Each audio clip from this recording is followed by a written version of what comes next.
whatever. Everlevel Concrete Repair is Everlevel Concrete Repair. Just if you know, you know.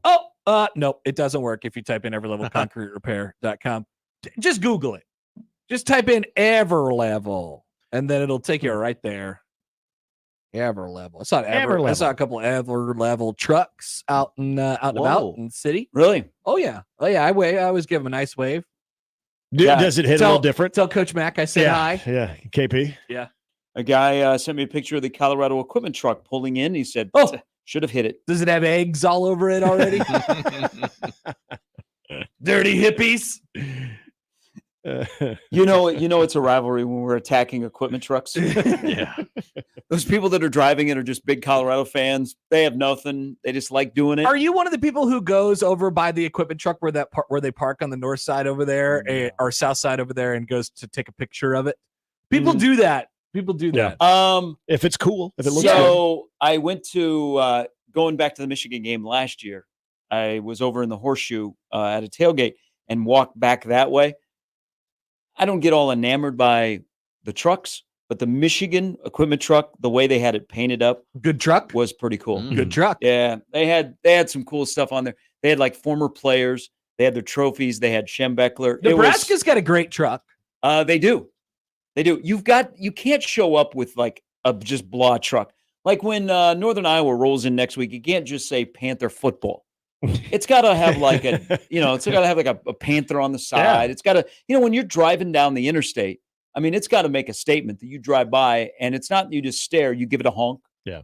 Oh, absolutely. It's got to look oversized logo to where it looks like it's jumping off of the trailer too. Yeah. There needs to be effect. You see a lot of, if you're driving down I-80 for a while, you'll at some point run into a tour bus of some. Hey, I always see the NASCAR trucks on I-80 too. We are here in this part of the country.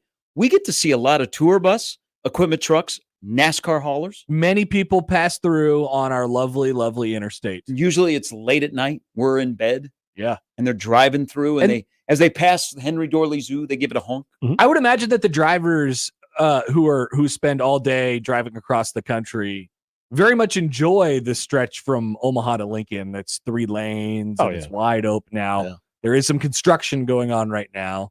Always is. Not always. It's been pretty clear for the last few years. But yeah, we got a rough stretch right around the cloisters. Just think how roomy it's going to be for the folks in ZZ Top. That's right. They're already here. They live here. Now, that's a good point about truckers. October? Because the traffic on Saturday was backed up because somebody was having like the card broken down. So there was a state patrol who had its lights on.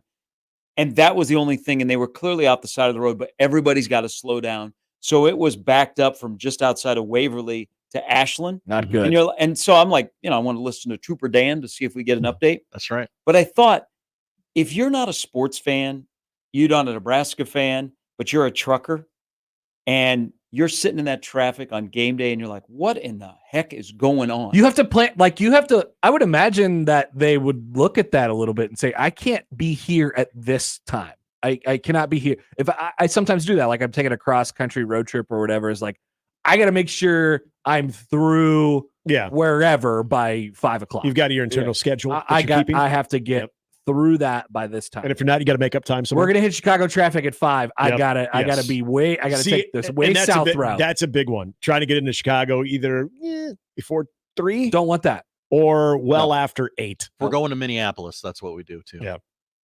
You got to stay clear. Yep. Stay clear. Minneapolis isn't bad. Well, you got to just make sure you're there. Are you driving to downtown Minneapolis? Usually, yeah. You got to make sure you're there by 2. Mm-hmm. Because you don't want to hit anything after that. The worst place that it may not matter what time of the day you go through there is Atlanta. Yeah. No. Yeah. There's no escape. There's no escape. And there's no part of the city that's like you have there, and the radius is gigantic. There's always going to be traffic. New York too. If you're in the area, I don't know if people are driving to New York, but I have sometimes, and it's not great anywhere. I've never, knock on wood, because now I'm probably jinxed myself. I've never been except for Chiefs traffic, been backed up in Kansas City traffic. Yeah. I mean, that's most of it. Chiefs or Royals traffic. Sometimes there is Royals traffic. What? See the Royals get a shout out last night? Yeah, the stadium looked good. Yeah, Tirico said they're 5 games clear of a playoff spot right now. Thank you, Tirico. Tirico's Did I it was get talking hit about by Dylan. lightning? What? Did it get hit by lightning? Okay. The stadium? Yeah. I don't know. I saw one picture and it looked like it was going directly in. I'm sure to that the scoreboard gets smacked all the Yeah. time. Yeah. That thing is up there. Could be Salvi foreshadowed. was the drummer last night. Salvi has been the drummer a lot.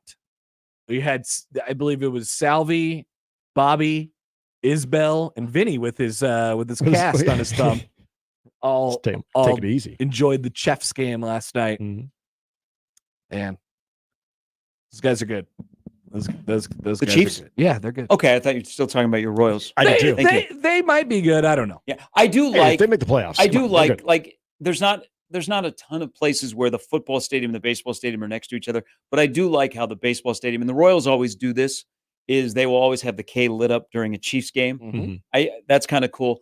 Good Like you'll see advertising. that Sunday night when Detroit's playing outside of Ford Field, Comerica Park will be lit up. Yep. Yeah, makes it a really great thing on a national broadcast. But as we clamor for grass at Memorial Stadium, how good did that field look last night?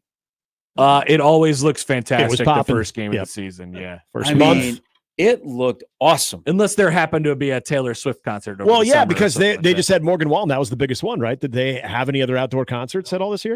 They had a couple. Okay. Kenny Chesney was there. Oh, that's right. Yeah. Was it an 'Cause he was Ed doing the football Sheeran stadium. year for them? I don't know if it was I don't believe Ed Sheeran did it this Oh, year. Ed Sheeran's done an Arrowhead before. Yeah, I don't believe he came back. Okay. Yeah. Not Gotcha. saying that he had a bad experience. I think Ed Sheeran was. I don't think he was doing a stadium tour this year. I'm not up to my Ed Sheeran. I'll pass on the conversation about Ed Sheeran. I once said I don't think he can fill stadiums, and Oh, I got attacked by the Ed Sheeransers. the Sheeran Hive That's all right. Yes. I got murdered by the Oasis crowd 2 weeks ago. murdered. Yeah. They They're are- like, you do not know music. Oasis would fill every venue. I'm like, in the States? Would they?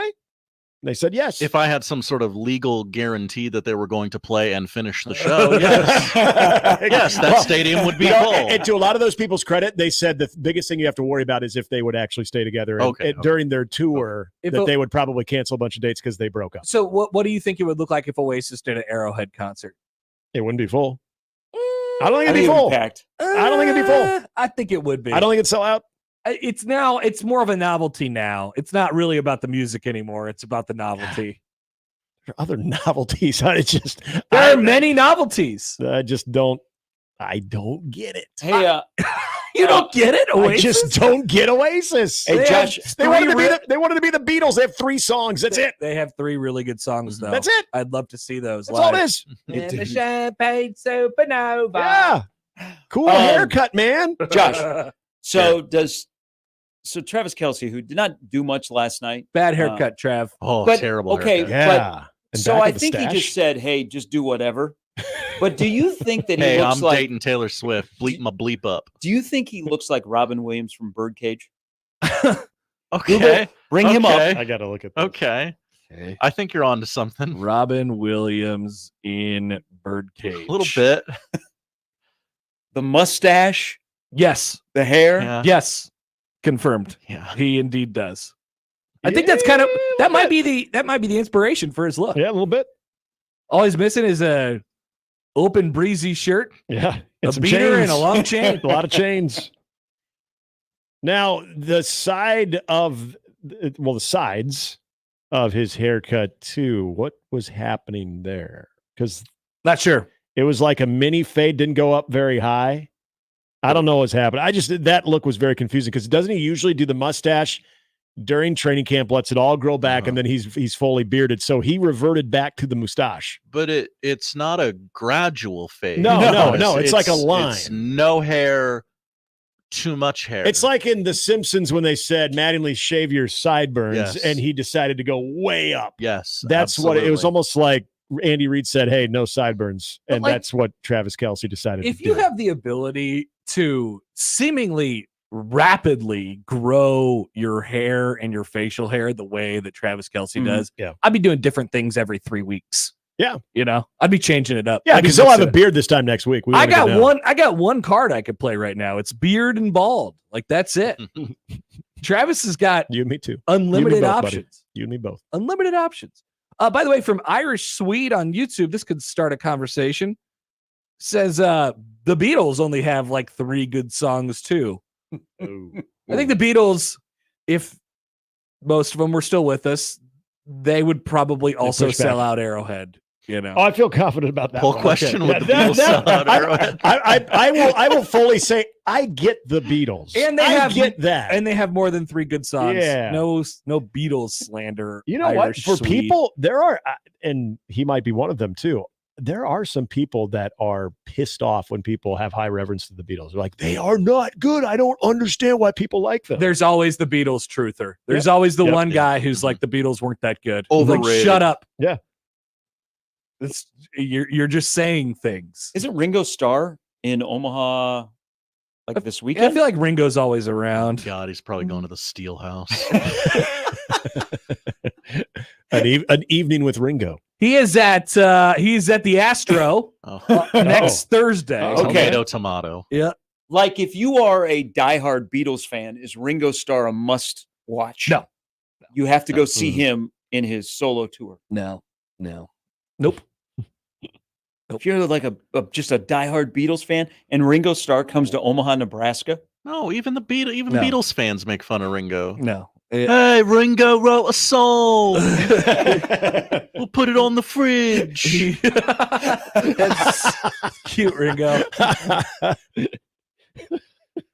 so are you saying that Ringo Starr has milked his attachment to the Beatles? Well, of course, but like if there was He's the barnacle of the group. Yes. maybe Yes. people are watching, they're like, maybe there's this slight chance that like Paul McCartney will come out one night. But there's not. Maybe Paul's feeling frisky and There- he'll come out tonight in Lafayette, Louisiana. Yeah, Tonight's the night. That's why people go see Ringo. Sorry, Ringo. Well, question: do you think Sir Paul McCartney has ever been to Lafayette, Louisiana? Good one. Yeah. No. No. The Crawfish Festival. Just randomly at a Bojangles in Lafayette, Sir Paul is driving through. Let's see. Paul This McCartney. biscuit's very dry. Lafayette, Indiana. Louisiana. Home of Louisiana. the Crawfish Festival. Okay. Yep. Maybe he performed there. Elton John and Paul McCartney spotted in Louisiana. So I just sucked the head off. It Talking crawfish. was a bit overrated. Let's see. Where were they? They were just spotted in Louisiana not too long ago for some reason. Not sure what they were doing. Were they? Do we know where? Orlando. I feel like they maybe New Orleans. Maybe. Oh yeah, sure. I would think so. Yeah. Is there a festival? I'm not sure what they were up There to. was a. I got to get off 97.3thedog.com. I don't believe they're in Shreveport. There was Beatles Con in New Orleans, and so Sir Paul and Ringo were there together. God, They I did think the that halftime performance at the Independence Bowl. I think that website just gave me a virus. Is your iPhone locked now? Paul McCartney's coming to Louisiana, April 8th, 2014. He's going to be at the New Orleans Arena in Okay, 2000. Sure, Okay. sure. Yeah. Yeah, New Orleans gets everything. That would make more sense. Oh, I just got another virus. That's probably a year of a Final Four too. 99 KDTY.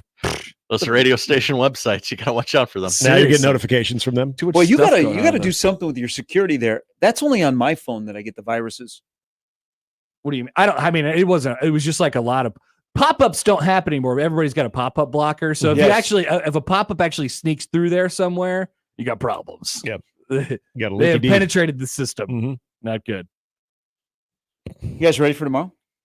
Yes. Mentally prepared? Not Who do you guys have? Number 1 Iowa Western hosts number 2 Hutchinson. At what time? 1 o'clock kickoff. That's right. Lewis It's Central huge. High School. Huge. I think there'll be a good crowd there. Blue I Dragons. think there will be some professional scouts in attendance. He thinks that Which there should be. for a What's the- certain quarterback. Hypothetically, what's the line for this game? Oh, JUCO football. Iowa Western did not look great last week. JUCO football lines, Josh.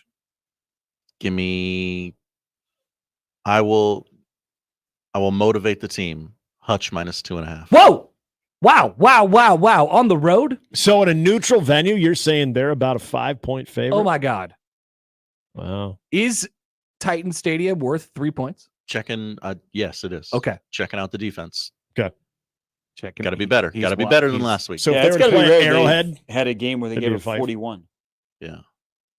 Hmm. Give up 5 rushing touchdowns all of last year. Give up 4 Saturday.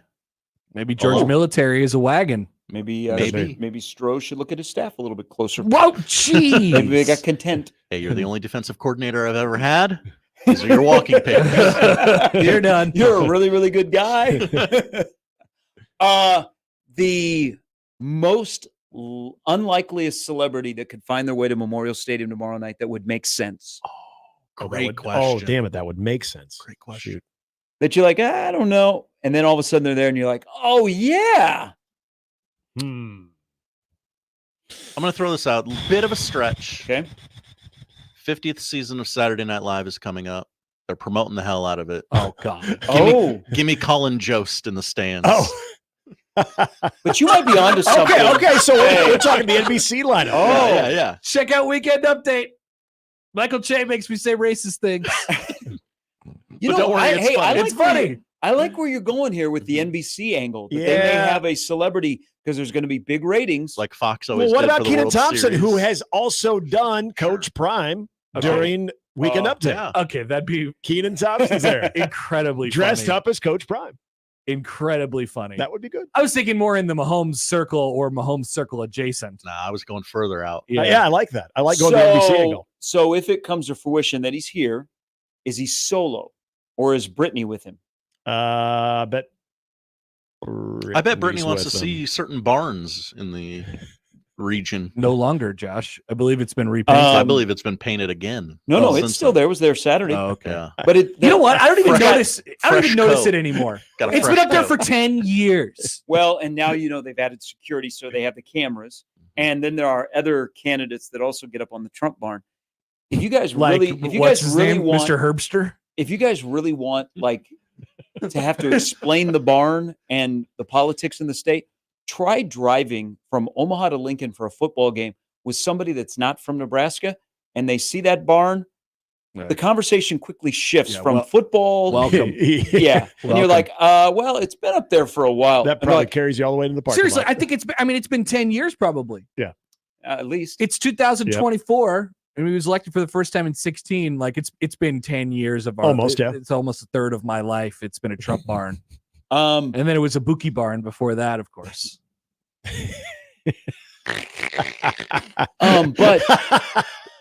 but the Mahomes would they would if they were driving the right way, they would miss that part Yeah, of they I would not Yeah. go to the Trump Yep. barn. Yep.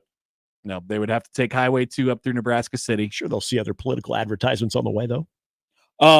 somebody They'd just run not the into Unadilla Bill. Yeah, just not the barn. Unadilla Bill through Unadilla. Yeah, that is true. hey, and they've expanded Highway 2. So Is it not? Yeah, okay. I saw a response to your tweet last night about if he would drive and where he might stop along I-20. I think today we're going to have a power ranking of stops on the way from Omaha to Kansas Did City. I- and back. Great bit. So Yeah. are we? So then you're convinced that he'll drive it? Then he's not going to fly. No, I'm not convinced of that. Yeah. I think It's- he's probably a PJ in and out It's type of better guy. if he drives He's it. Though. probably Hold a on. college football coach during the College World Series type of guy. You Yeah. know, I'm in, I'm out. Hey, what do you think of Lincoln? Haven't really seen it. Is there Just got off the anybody- PJ is there 8 anybody minutes might ago. be getting sent down by the Royals that he could like carpool with? You mean on the Edward Olivares Memorial Highway? He's no longer in the organization. Yeah, they made a roster move, I think. Geez, Lincoln to Kansas City though. I've never gone that route, so Used to in college I all the wouldn't time. know. Yeah. I wouldn't know where the stops. But are. if you were going to fly, It's so, the same, except for you miss the first 40 miles on Oh, true, 29. yeah. So that's right, because on they're coming a over by so when the Nebraska City. Royals flew up to play in the Major League game, from takeoff to touchdown, it was 31 minutes. Yeah. I think Sporting KC, when they came up here to play Union Omaha, it was like similar. Yeah. I mean, it'd be even probably faster on a Mahomes PJ. but the response to your Maybe he takes a tweet, T Swift PJ. Who knows? Oh, does he bring Ooh, Travis? I don't know, man. There might be something going on there. They went to the beach house in Rhode Island, but then sometimes you tweet stuff and you're not in the suite. Mhm. Mm. But Who got Dave kicked Fight out? responded to Brittany. your tweet. I may go out of my way. He said that at the Mound City's Casey's, Yes. they sell Yingling. Yes, that's true. So- That is true. Yeah. Yes. So Whoa. Whataburger stops in Missouri, doesn't come to Nebraska. Yingling, which has started to make its way, east. Yep. The Or Casey's west. that they added in Mound City, it was the greatest thing for the Mound City economy that's ever Oh. happened. I mean, that's a nice Casey's too. It's a good Casey's, got a nice big parking lot, good breakfast pizza, things like that. That was a huge stop. my only stop, unless I have to go to the bathroom. You used to have to stop at the Sinclair. Well, no. Very the small. best stop between actually like downtown Kansas City and Omaha is the Platte City QT. Quick Trip. Yeah, Platte Okay. City QT. But you don't stop there on your way to Kansas City. You stop there on your way out of Oh, Kansas no, City I always stop there. after your long day, miserable day watching the Kansas City Royals. I think that is actually the third largest city in Nebraska at about 5:00 on Sundays after the Royals play. You go into that parking lot, you get some gas at the QT. Yeah. It's all Nebraska plates, 100% of them. And they all got Royals stickers on the back. And then they all say also Millard West High School, Johnny, swimming or something like that. That's all of them. Every single person at that QT. Yep. But they sell Yingling. Yeah. Yeah. They sell Yeah. England in Missouri. So a guy that lives right by me always lets us know when he's going in there. He's a huge Chiefs fan. They went out to St. Joe, and he said he's going to be making that stop. So if anybody wants Yingling, to give him his order. I will say this. Here's what you miss on this won't be a problem for Mahomes, but here's what you miss by going Lincoln to Kansas City instead of Omaha to Kansas City. Your sports betting window has closed. It's Yes. yes. It's Yeah. narrowed dramatically.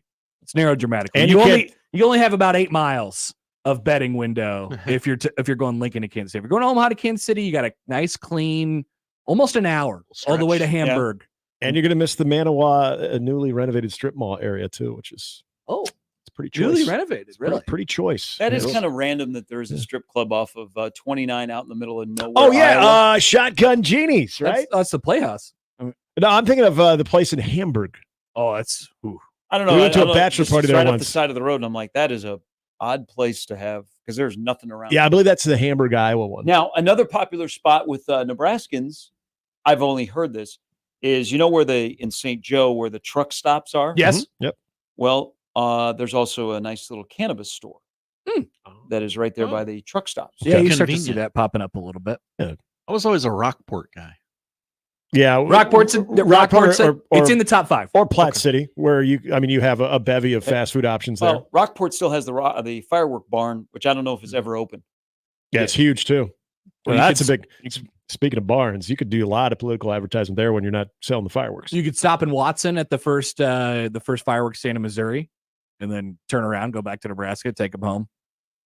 Remember, The cops are waiting for you at the border. That's right. Yeah, remember? No, they're September. going to do a firework check. remember we were so geeked and you drive to Missouri to get fireworks Yeah. and put them in your trunk, and you would just hope that when you got off to get on Highway 2 or somewhere in Omaha, there would be no state patrolman. Yep. Hope there's no patrol. It was always told to us that, you got to be careful because they're waiting for you once you enter into Nebraska. I've never, ever saw one. I don't Ever. think Not that so. I was even going to get fireworks, but when we come back from Missouri, they were never there. All right, I got a text from Joe. Hi, Joe. KC to Lincoln stops ranked.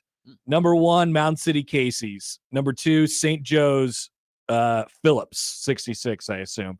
Number 3, Platte City QT. Number 4, Nebraska City Sapp Brothers. It's a good one. Yeah, that's always a good drop off if you have to switch bus drivers too. Number 5, Syracuse Old Gas Station, in parentheses, get the meatloaf. What did you? I wasn't Get the Is that, meatloaf. could that be true? I do not know. there. I It's think like- I might pass. It's like someone going, "Oh, did you guys go? They have seafood or they have sushi now." No, I'm good. Also, good question here from John on the email. If we're Hi, going to John. rank stops between Kansas City and Lincoln, are we going to use the normal route or are we going to use the yep. crazy Gary I was route? I was waiting for that. In fact, No. I'm surprised it took that long to get. How do there. you get there, Gary? Yeah. From here to Kansas City? Yeah. Gary goes 29. Gary goes through Tulsa, then Taking the comes back around. roads. You start getting a little mountainy in there. Yeah, What's yeah. going on? No, I do not go on 75 to go from Omaha to Kansas City. I go straight 29. Okay, that's good. Just He finds himself judging in off Tulsa and comes back. your previous experiences of driving places. I'm just going to Kansas City. Now, if I'm going to catch up with the turnpike, of course I'm going different. There it is. Now, what did you all do? Because I wasn't living here when the flood and 29 was shut down. That was the flood was a problem. That was a bear. Yeah. The That flood was a bear. problem. That How did they get you around it? Like if you're going to Kansas City? Okay, so speaking of Hamburg, you actually had to drive through Hamburg to get on the other side of actual clear highway. And the road wasn't open when the flood went away. It was all cracked up and they had to rebuild the road. You do a lot of back roads. Also, the aforementioned Sapp Brothers on the Highway 2 exit right there in Iowa, it was flooded. It was closed for a while. They've got the pictures. If you go inside, they've got the pictures up on the wall. Yeah. Oh, it's crazy. You would just see street signs hovering just above the water. Yeah. Well, on MLB Network, they're interviewing Joey Votto while he's getting dressed. Hell yeah. That is cool. so on brand. I love That's that guy. really cool, actually. They were just showing the clip of when he yelled at Mad Dog that one time. That was awesome. In your ivory tower, your Madison City pockets. Didn't he do the Madison Avenue Park pocket squares? Did he do the Mad Dog imitation too? I thought he did a Mad He just got real riled up. I thought and he also started did a yelling really at good Mad Dog imitation. Yeah, Joey Votto is the best. Yeah, it was rough during the flood zone. For sure. It was tough. It added at least another 45 minutes to an hour to your trip. Man, I'm making a stop. Brian says the truck stop in Rockport always has Yingling. Yeah. Oh. Yeah, Missouri as a state has it. Yes. Bernie says the Mound City McDonald's with the giant They have basketball Yingling? hoop for something like the 1929 state title. Absolutely. Yeah, they have all their state titles listed right there, and it's like, yeah, we won something in 1948. I was like, yes, nice job. So you brought up the Sapp Brothers in Nebraska City. Yes. So that one there right off of the highway. Yeah. This was back when we did beef football right here on 1620 The Zone. And we were in the middle of maybe a 12-hour road trip. And we had, oh God, what was the bus company? It was one of the Arrow. It was Arrow. Thank you. See, if ever in doubt. And so they have certain hours that they can't go beyond. We got to that Sapp Brothers. Oh, no. We were ready to be out of that freaking thing, but we had to stop there to switch bus drivers. Yeah. Come on, you can't just keep going. To get back to Omaha, you got about an hour. Yeah, like just come on, man. Actually, less. Probably. It about was 40 like 40 minutes, 45 minutes. It's like, it was just, it felt so unnecessary. I'll never, I will always remember that Sapp Brothers there for that very reason. That's tough. Mm-hmm. Not great. No. All right. Good job by Arrow to. Yes, I mean they're keeping their hours and they're now not going what they to second are over. Winstar? I think those all are the two teams separate now things, are right? Winstar. They're under one umbrella. Really? Is this like a Sirius XM situation? I think I don't see many Arrow buses. Huh.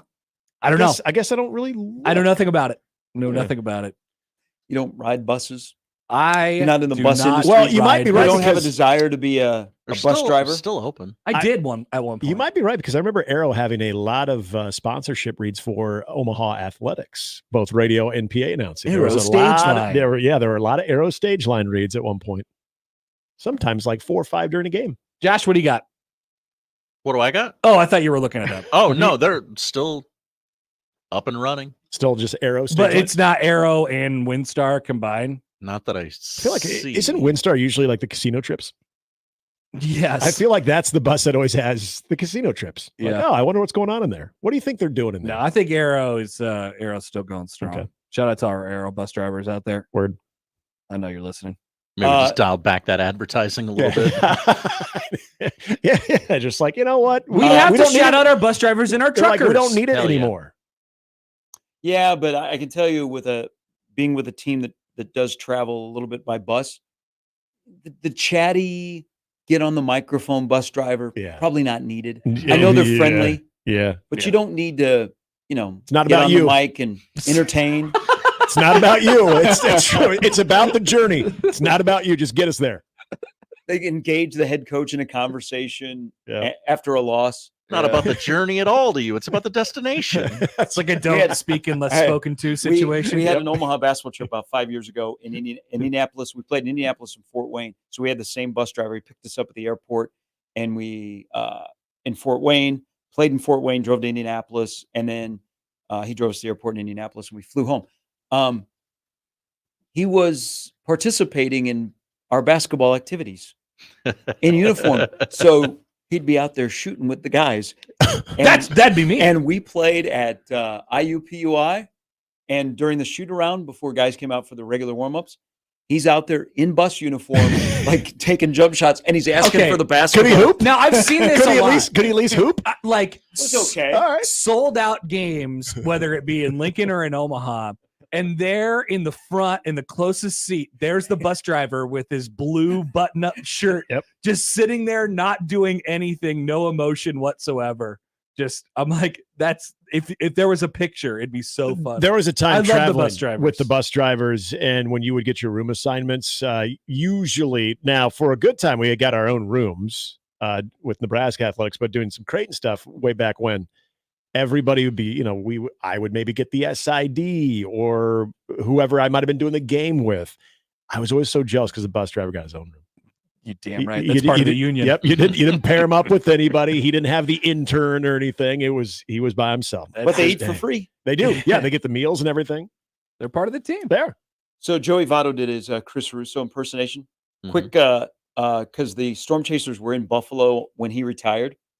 I guess he was sitting on the bench with Buffalo, the AAA affiliate of the Blue Jays, and was sitting next to Devin White. Yeah.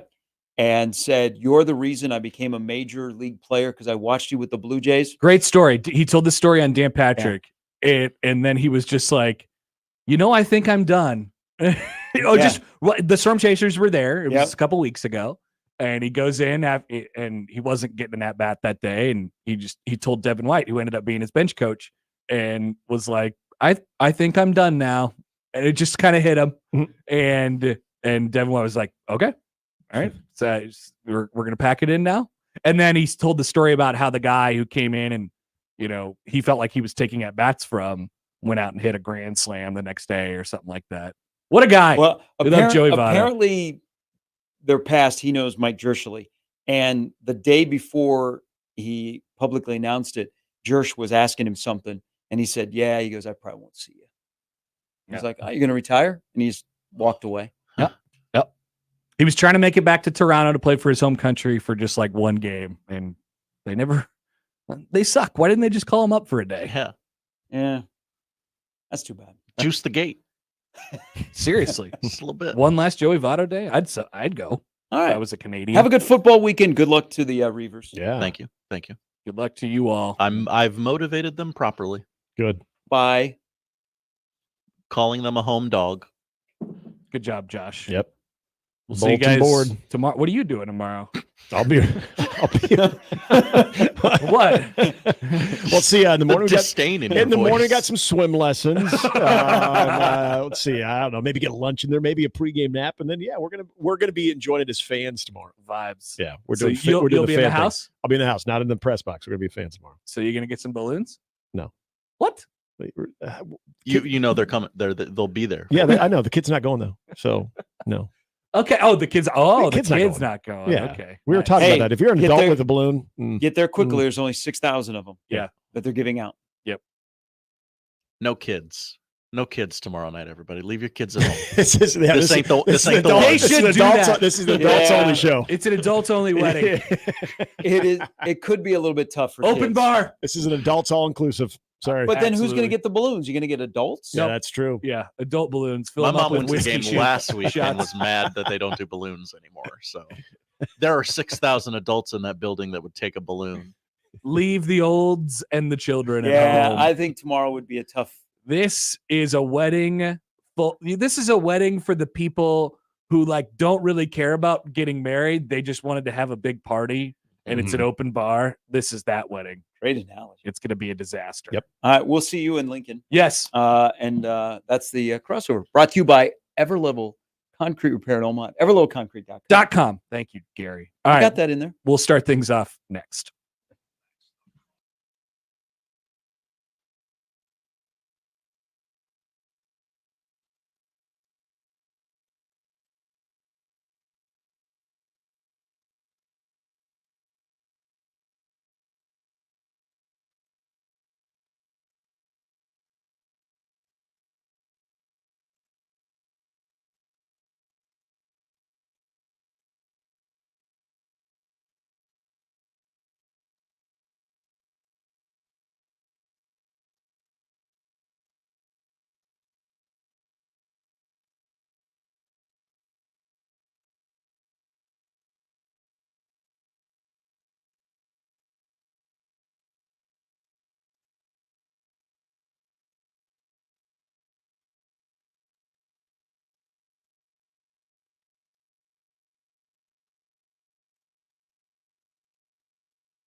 It's the Connor Happer Show.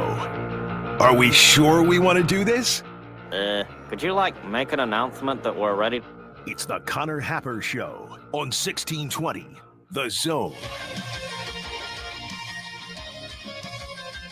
All right, welcome in. Happy Friday. It's the Connor Happer Show on 1620 The Zone and on 1620thezone.com. Connor Happer, Josh Hodson with you. This is it. Adults only. 21 and over. Tomorrow night. We will be checking IDs at the door. If you're 20, we'll let you in. But you got to have a little stubble. Little. You got to try for me. All right? Try. And be cool. A YouTube commenter writes in, Chance. Northern Iowa will be the kids' game. Tomorrow will be a bit aggressive. Jimmy says 18 and over in some places. Yeah, maybe we could just make it 18 and over. Some sections, but you got to have a wristband. Yeah. It's like, can I go into this casino? Can I not gamble? That's tomorrow. You can walk the floor, but you cannot stop moving. That's exactly right. Move on along. Adults only. Welcome to a Friday show.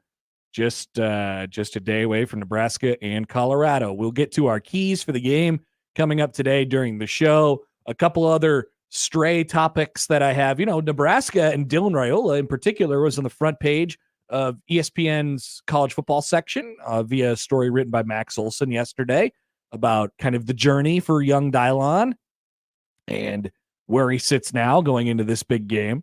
So we'll talk about that during the show.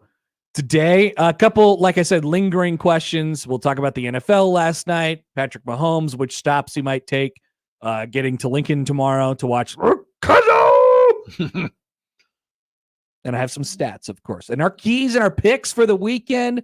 Oh, Josh, it's you and I together for our first Friday show back. All the way back. Super back. I'm hoping by Josh being here, he will become worse at picks. I could convince him that he's making all the wrong picks and make a little, get something else going on picks. Not a great start for me last week. Bet with me this weekend, kids. We'll see. See, after you tell people that means you're going to definitely be right in the... I've definitely just jinxed it. Right in the tank. Also today on the show, our regular Friday guest, Bryan Munson, will talk us. It is talk with us, a giant recruiting weekend for Nebraska football. They have commits that are committed to them. They have commits that are committed to other places. They have, it's Nebraska football versus Colorado is New York City's hottest nightclub. They have commits that are committed here. They have commits that are committed to other places. And they have people that aren't even commits at all. All of them will come together to create Lincoln's newest, hottest nightclub on Saturday night. Bryan Munson will join here in just a few minutes to talk about the recruiting weekend. Brian Christopherson on the X's and O's, the scenarios, and all the things in between of Husker 247 coming up at the bottom of the 11 o'clock hour. And big picture with Stephen M. Sipple. What does it all mean, Stephen M.? He'll join us in the noon hour, assuming he answers his phone and he's ready to roll. Maybe we'll get to hear some things from the Sipple wildlife experience that he has in his backyard. Yes. Birds tweeting, chickens are out, dogs are barking, things like that. It's a lovely day. Plumbers. 64 degrees. Right now, high of 75 today. I see a high of in the low to mid 70s tomorrow. You fall people got to calm down. You're going to wake up tomorrow and it's going to be in the upper 40s. And you're going to be like, oh boy, time to put my flannel on. Have you seen it's a flannel warning, Josh? Calm down. People who love the fall love talking about how it's fall. It's not fall, by the way. We're going to experience many more 90-degree days. It's going to be 90 every day for the next 10 days. And probably well into the month of October, but we'll get a little taste. If a season is your personality, reassess your priorities. People do love making seasons their personalities. It's a good way for everybody to get festive, and they're Josh. I get it. As a thicker individual, yes, I look better in fall clothing. Josh, I like wearing shorts. Well, I you- like wearing as few clothes as possible. But admit it. I agree. Admit it. When you put on your long sleeves or that hoodie or those pants for the first time again, you're like, We're so gosh, cozy. I really Oh. like this. It's just a nice little change up. And then we go back to shorts and butt crack sweat next week. But that's a next week thing. Currently, it's a flannel warning, according to Caitlin Harvey of the at KTV with our friends from KTV. I like Caitlin. She does great work. In the KTV viewing area, you know how like it's blue when it gets cold and it's red when it gets hot and it's like green when it's kind of just comfortable. Well, our entire viewing area is flannel. She said it, not me. That's a professional. Leave the weather talk to the professionals. AMS certified. Exactly. And if they're covering it in flannel, that means it is a true flannel warning. Take cover, everybody. Today's has all the elements, they like to say, for a top 10 day.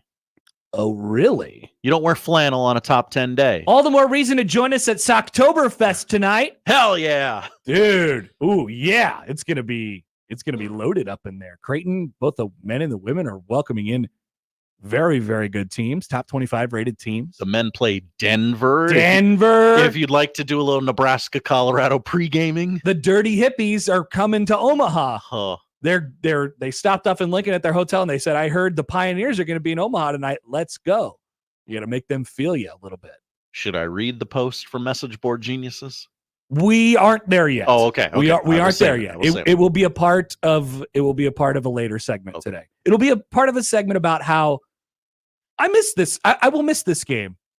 Tom Chattel wrote something about it in the World Herald. Like, it's kind of been an underlying topic this week. I'll miss this game. We don't know where we're going to see it again. We don't know if we are going to see it again. They might close a rivalry might close today or tomorrow. Might Sad. end. Yeah, very sad. These games are some of them have been seminal moments in our childhoods and our adulthoods, and maybe this is the last one for. Maybe this is a seminal moment in Nebraska fandom for some little 10-year-old out there who's never seen Nebraska do anything, who can never remember Nebraska making a bowl game in their life. Think about that. And they say, and they'll say when they're 30 or when they're 40, they'll say, I was in the house when Nebraska beat Colorado in 2024. And that was the moment for me. It changed me. Maybe. I can tell you the 2001 game changed me. I was a different person after that day. I was 9, Josh, and I had to watch that little kid who looked just like me cry on national television as Nebraska. I'd never seen Nebraska run over the way they got run over that day. So And that's what made that stuff sticks with you, Josh. it spurned you to become the evil person you are today. Exactly. Now I get angry. Every time I see Colorado. It's the way it starts. All right. We'll have plenty of stuff coming up on the show, previewing, of course, the big game. Munson will join us at the top of the hour, off and running on a Friday. I want to throw this in. Well, we'll remind people next segment of all the things we have coming up for you guys this weekend. Busy Yep, weekend. We got a lot of stuff for you. So we're coming back. More up on 1620 The Zone next.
Let's get back to the Connor Happer Show on 1620 The Zone. From the Equitable Bank inbox, John emails Connor at 1620thezone.com. Hi, John. Doesn't Josh like a changing of the guard? I would think that he'd be happy about the seasons changing. Not so cynical. Exception that proves the rule. Okay. All right. Let's go with that. We'll allow that. Star Wars Fiend comments in on YouTube. Hi, SWF. Who's going to be at the game tomorrow? He's asking the commenters. The Fiend will be there. I may stop by pregame in the Crime Town Bottoms. Who knows? Now, let's be very clear about this, Star Wars Fiend and everybody out there. You got the right idea, but let me be specific here. Let's dial down some specifics. All right. So there is a pregame show. It'll be on from 4 to 6 tomorrow. That's right. The game starts at 6:30.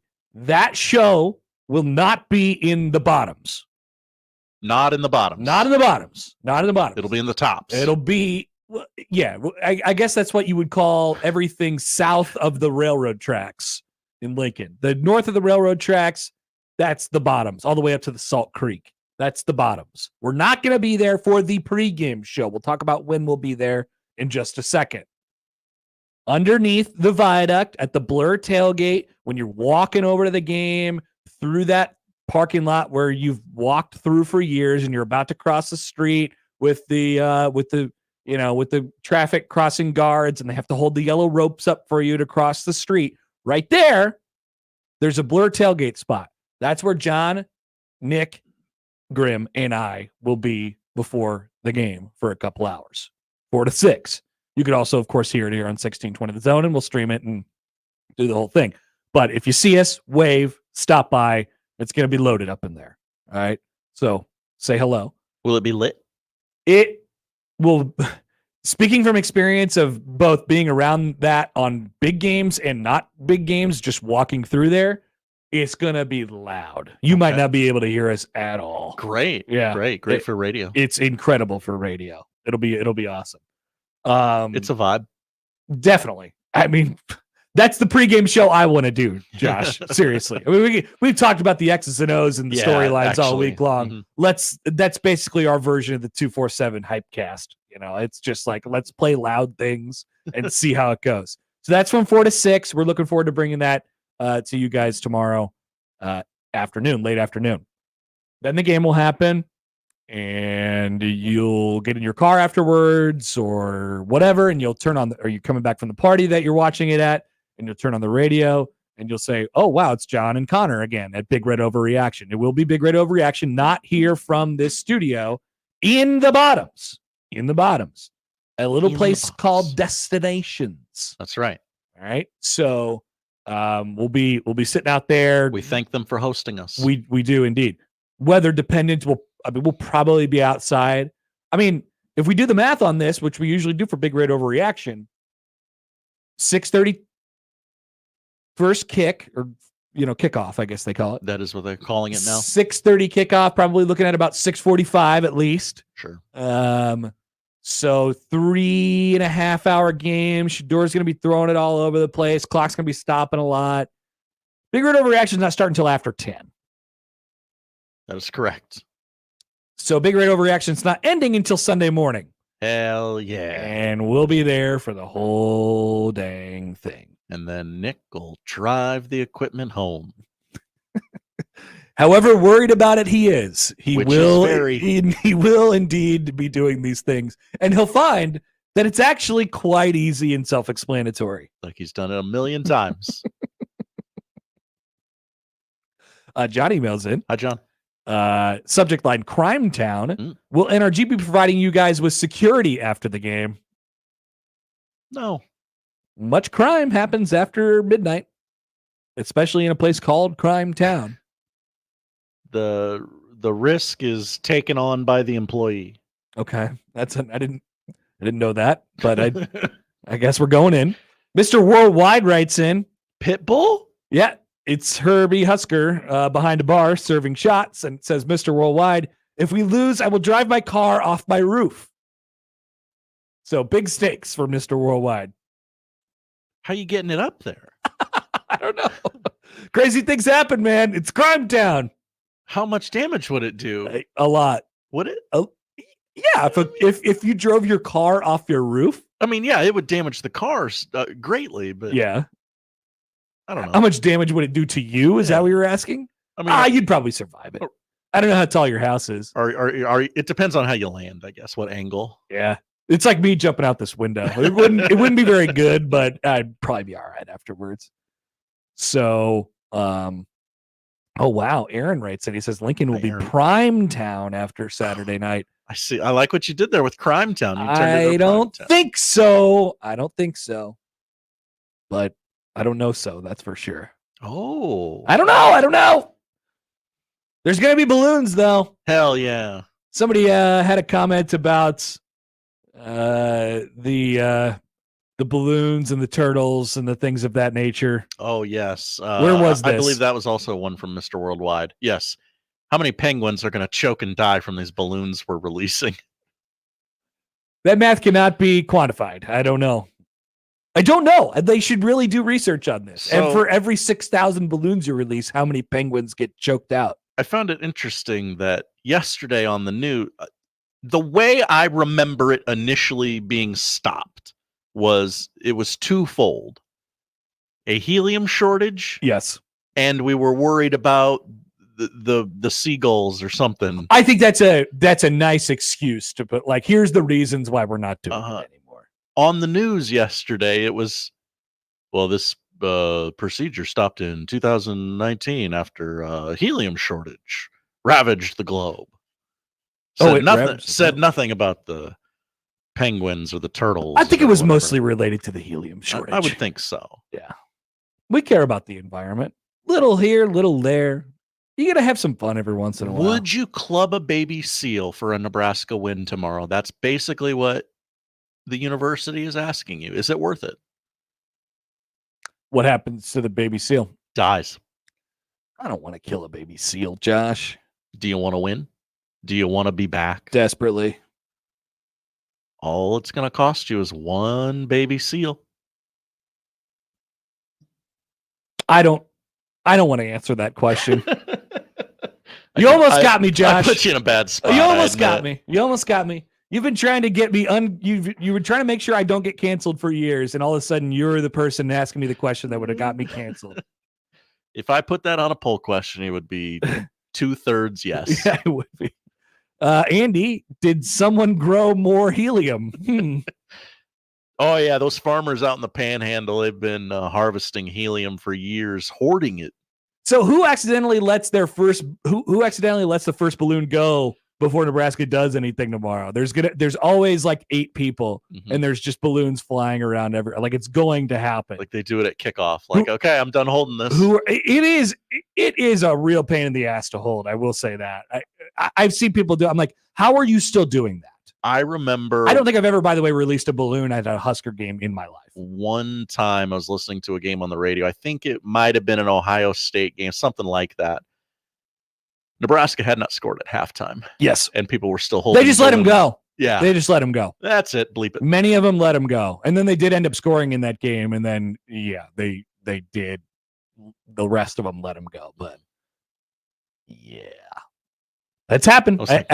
As many people are saying on a text line here from the 402, I think the balloons stopped because people got tired of holding them the entire first half and then feeling obligated to release them on a field goal in the third quarter.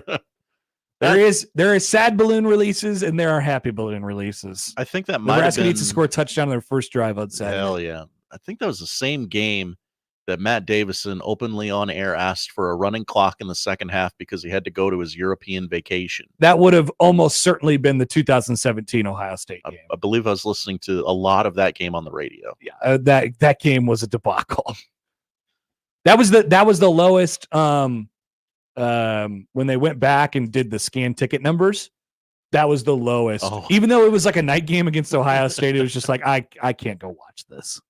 There was like 50,000 scan tickets or something like that, maybe even less than that. And they were like, sell out. Hey, whatever works for you. Still counts, baby. Nebraska will get sellout number 398 on Saturday. 399 coming up next week. No update on whether they've announced the 400 sellout yet, but I imagine it indeed will be on the Friday night against Illinois. But first things first, Nebraska-Colorado. It's a big recruiting weekend. Bryan Munson will join us on the other side. We'll get the details on all of it coming up on 1620 The Zone.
Bryan Munson, Hey, long call. Comfy left, zoom, buster. 63 bang, Z Maui. Alert, Paradise, Z Burger, Y Wrap on one. Husker Online on the Connor Happer Show on 1620 The Zone. All right. It's Friday. Let's get our recruiting update with Bryan Munson of HuskerOnline.com joining us now on the 42 Degrees The Source Hotline. Munson, hello. Happy Friday. How are you? Hey, buddy. We're almost there, right? We are almost there. Indeed. Very exciting. And a great pro game last night to kick this whole soiree of a season off, too, man. Yeah. What an amazing game. I hate to be like everybody else, but the NFL is very good. It never disappoints. They put these banger games in these primetime windows, and they almost always come through for us. Now, only when like you have like an injury list like a mile long, like you're sitting there going, this is going to be a snoozer. But I tend to agree with you, especially like the Monday night, Thursday night matchups, like you mentioned, the prime time kind of thing, the only show in town. Yeah, usually it's a pretty big treat. Yeah, it works out. All right, Munson. So, by the way, you're in the area. Are you in Columbus right now? I am in C-Town. That's right. I was inducting Tim Carpenter into the Hall of Fame last night. Steve Sipple also in the crowd with his brother getting inducted. He's a basketball player in the 80s. Good turnout last night. Had a great time, and Tim Carpenter just killed it. Just great experience. And Troy Watchorn got inducted last night as well. So 2 former Huskers from Columbus. They didn't make Sipple get up there and do like any stand-up, did they? No speaking engagements from Steve Sipple last night. I didn't even actually run into him. The room was so congested, difficult to get across, so I didn't even bump into him last night. I really wish I would have. Loaded up. Bryan Munson of Husker Online is with us. Okay. I don't know where you're at in putting the visitor list officially together for this weekend, but I assume it's been quite the taxing process. Where are we at with that right now?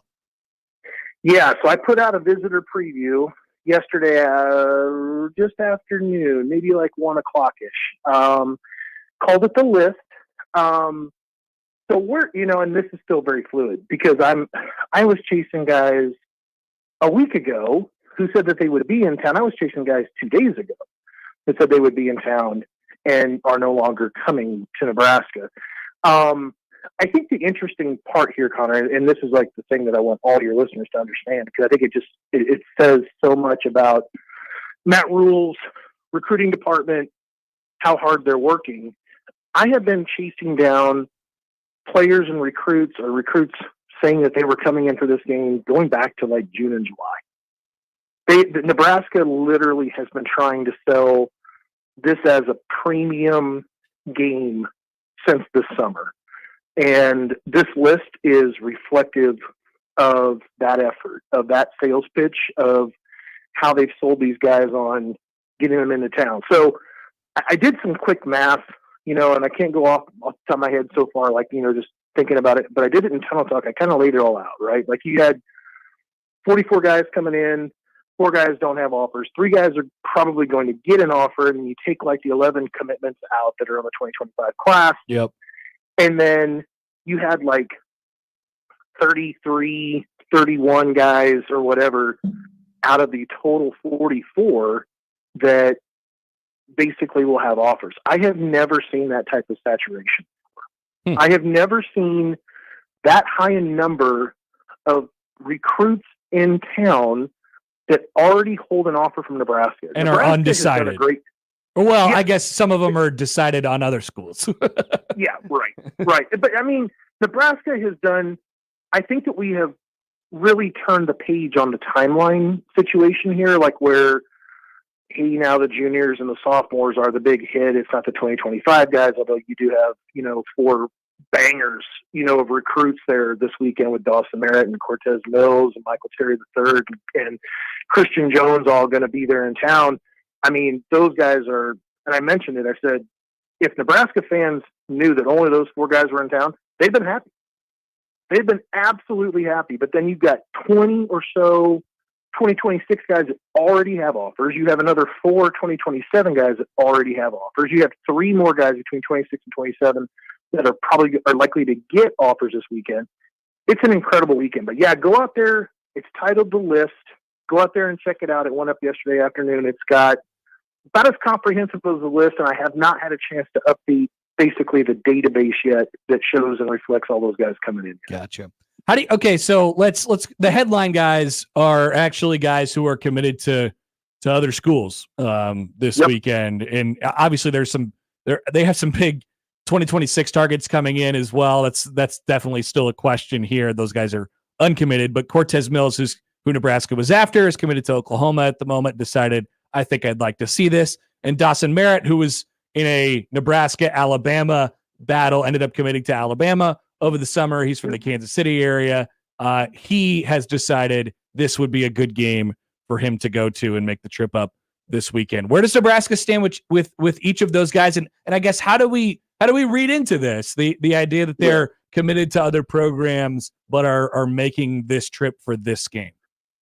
Well, I think it all goes back to like what I had said before, that Nebraska had just done this great job of selling this weekend about a weekend that they would want to come back and see this amazing atmosphere, on Saturday night against Colorado, that it basically had, it had stuck in their heads, and they wanted to do this the whole entire time. Now that they're committed to other schools, it changes the lens. The perspective here changes a little bit, because now Nebraska is not vying for commitment. They're looking to try to find a way to re-enter the sweepstakes.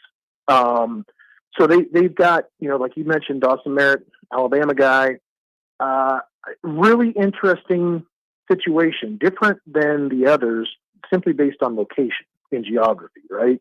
Yep. I mean, the fact that he's an Alabama commitment, however, kind of sticks in there a little bit, and you just wonder, where things might be at. But I think that he could be a player that could be influenced as the season goes along. And if Nebraska does do something amazing, like a 6-1, 7-0 kind of start, that could be something that he really gets to start to think about. And thinking about, Dad being in Kansas City, being a Chiefs coach, and how cool it would be to kind of stay all, closer to home and all that good stuff. But that's something that he's going to have to weigh and measure a little bit more. But I think the fact also that he's really, really, really close with Dylan Raiola, it's just, that's going to be very helpful. And I think that with Cortez Mills, the fact that OU has 5 wide receiver commitments in the class, and granted that Cortez is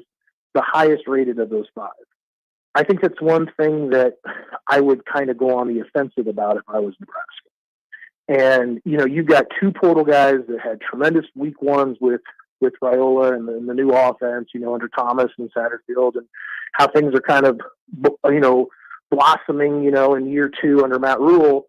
But, you could be facing the fact that, Nayor and or Banks, could end up being a one and done kind of scenario. And that you're going to need a guy like Cortez Mills to kind of come in there. And they're obviously showing that they can do something like that, like a path with Ja'Cory Barney. Michael Terry, similar, not committed like the other 2, but clearly favoring Texas at this time. And I was told maybe a month ago, and I think maybe you and I kind of shared it privately, I was told that Nebraska was running 2, over Oregon a while back. So it was really looking more like a 2-horse race for him. Nebraska has got a great opportunity to again, plant in his head a little bit about what it could be like coming there. I think he really gets along with Ryan. I think he gets along with TJ Lateef. And those are going to be some big types of conversations and things for those guys to see. But it all hinges on Nebraska's success Saturday night too. Yeah. I don't know how successful they could be recruiting if they don't go out there and win the football game on Saturday. Yeah, that's obviously an important part of this. And it kind of goes into to the next part here. This is not in terms of the recruit that's going to be here. Obviously, that is star-studded as well. But the environment that they'll be able to put on display. And then, the dignitaries and all of the other things that are around the game, the people that you shake hands with on the sideline and all the lights and all the stuff. I mean, this is probably Nebraska's best shot. I mean, certainly their best shot of the year, but I was going to ask you, like the biggest, brightest recruiting event for Nebraska since what, I guess would be my question. I really have a hard time answering that question, man. And I have thought about it. I mean, I thought the spring game last year was fairly special. You had, Frazier in from Mater Dei with Brandon Baker and Aiden Breland. Breland now at Oregon. Frazier, we saw last weekend, take the field for Georgia. The Bakers at Texas. You had a pair of linebackers in it going to play for the Oregon Ducks in Williams and Matudi. You had some dudes. You had some absolute dudes come in that weekend. And I think that from a star-studded perspective, that weekend, the spring game last year, may have been a more talented group, but I don't think that Nebraska, as much as everybody wanted to kind of say that there was a possibility those guys were going to end up in Nebraska, other than like Dylan Williams, who was still, like took an official visit to Nebraska in December. I don't think that the likelihood was ever really there. Maybe with Baker kind of flirting with it a little bit more there towards the month, in September and October. But I kind of always felt like all those guys were kind of going to the winds a little bit more further away from Lincoln. So I go back to that spring game weekend because I don't think we've seen this type of recruiting since like Bill Callahan. Yeah. And Bill Callahan put together obviously some really, really, really good groups of recruits. Just did not happen on the field. The production on the field did not happen. Didn't follow it. This year is pretty eye-opening to see what kind of talent they have coming into Lincoln. Obviously, Brian, the focus attention goes on a couple of the guys that we've mentioned already. Highly rated 2025 recruits. What else should we be watching this weekend? Like what are a couple underrated storylines that could develop this weekend? Are you interested in? I don't know about underrated, but he's definitely getting overshadowed, and there's really no reason why he should be, because he's a walking story in his own. But I'll bring up Jackson Cantwell from Dixon, Missouri. 5-star offensive tackle, strong as an ox. Getting Division I looks now for track to throw in track. He is basically the equivalent of like David Sanders Jr., in the 2026 class. But right now all of a sudden you have more of a geographically favorable kind of a recruit. Number one. Number two, you have some ties back with him because he's visited Nebraska a handful of times. Mom has obviously was born in the state of Nebraska. So there are a lot of things going on there that I really like with Jackson Cantwell. And I think the other thing, I think the 2026 quarterbacks are really, really interesting, from Brody McWhorter to Dayton Raiola to Michael Clayton. I think that, I mentioned in Tunnel Talk this morning, it really feels like Clayton and Raiola are kind of like 1 and 1A, like when it comes to the board, but Nebraska's clearly trying to develop some depth to that board. And McWhorter's a West Virginia guy. Commitment. So they're still taking a look and looking for guys. But then I think like Josephin Stevens and Keaton Jones, a 2026 running back, that's going to be a competitive spot. I think that Nebraska really has turned up the heat on trying to find those difference makers at the running back position. And they have 2 4-star guys coming in from the 2026 group. So that's kind of where, after the big quartet of 2025 guys that we mentioned before at the top of the show, to Cantwell, to everybody else, 2026 quarterbacks and all that good stuff. It's really got these things that on any other weekend, any of those other stories would be a top story. And right. We're burying 3 2026 quarterbacks coming in, this weekend, because you've got Cantwell and you've got Christian Jones, you got Michael Terry III, and so on and so on. It's really a great weekend for Nebraska. Yep, should be a bunch of fun to try and put together, and then see how it looks at the end. But like you said, Munson, the key part is it feels pretty contingent on Nebraska winning the football game and coming through on that environment. That's for sure. I'm giving the points though, baby. I said it in Tunnel Talk. I'm giving the points. I think Nebraska goes above 40, and I give the points. I told everybody last night, including to Tim Carpenter, other people around that was asking me. So I feel good about Nebraska this weekend. Okay. All right. Munson, appreciate it. Enjoy your weekend, and we'll talk to you soon. Be good, buddy. See ya. Bryan Munson of HuskerOnline.com. I was thinking back, just like events, right? And so it matches up a couple things. It matches up, like, you have to have a star-studded recruiting. Like, you have to have some energy in recruiting, right? You have to have a star-studded recruiting weekend. And then you have to have the game to match it, right? Where, for example, like this weekend, Nebraska has a couple of kids who are committed to other places who really want to come see the game. And Nebraska doesn't mind that that's their attitude. It's just, oh, yeah, we think that you're going to get swallowed up in it, when you come here, right? So you have to match the big game. You have to match the environment with the kids visiting on campus. And I was trying to think about other times where those came together at the same time. And I was thinking back And I got to confirm this real quick by double checking that schedule. So Nebraska had Micah Parsons visit in 2017, right? And I want to say that, they had the whole, and he was at the camp, and so Nebraska had, I think it was the Wisconsin game that year. And they honored the 95-7 team, and Nebraska, I mean, the season hadn't gone off the rails yet. They had lost in Northern Illinois, but it hadn't completely gone off the rails yet. And they had won a couple games against like Rutgers and Illinois or something like that. And it was like, all right, we'll see what happens here. It was the last stand against Wisconsin, night game, big environment, like sold out, honoring a legendary team. And like I said, I think that, and I'm looking at Micah Parsons' 24/7 sports profile right now, October 7th, 2017, which would have been that day. So he was here that weekend, and Nebraska cashed it. Like, they didn't cash in. They started off pretty well on the environment side. They had it tied at 17, I think.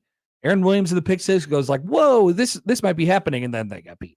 And then the whole thing fell off the rails. They had a bunch of recruits. I mean, Nebraska was setting up for that 2018 recruiting class to be like really, really good. They just sucked that year, and their defense was horrible, and they didn't cash in on any of it. And that led to, what happened after the season. Then next year, but that came to my mind. I don't know if that's a bad omen. 2019 Ohio State. It's Frost's second year. They got some recruiting momentum. They feel good about what they're doing. Game day's here. Big environment, big game. That whole thing got drilled, right? That was a pretty big recruiting weekend. And this one. So Nebraska's, and those two that I just mentioned, not great, but they were both against Ohio State. Ohio State not coming to town this weekend. That's the good news for Nebraska. Facts. Yes, indeed. Jeff writes in on the text line, I'd be such a bad recruiter. It'd be so easy to tell a kid to kick rocks that is committed to another school. A lot of coaches like to do that. If you're committed to my school and you want to go take other visits, I'm sorry. See you later. Or you want to come into my game and you're committed to a different school, like you're just trying to get a free visit on my dime. Kick rocks. You with us or against us? Kid? Once again, Nebraska is betting that they can get those guys to really get swallowed up in it, right? They already recruited them, right? They already were in the finalist for both of those players. They recruited them for a long time. They have relationships. So why don't you come to our biggest game in a long time, and we'll see what your reaction is after that. That's the shot Nebraska's taking. They're hoping that they get kind of swallowed up in a little bit. I think in Merritt's case, they have a pretty good chance. We'll see what happens on Mills. All right, we'll be back with Brian Christopherson coming up. We'll get into the X's and O's of the game, what needs to happen, how it needs to go, and everything in between with BC coming up on 1620 The Zone.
Hey, Brian.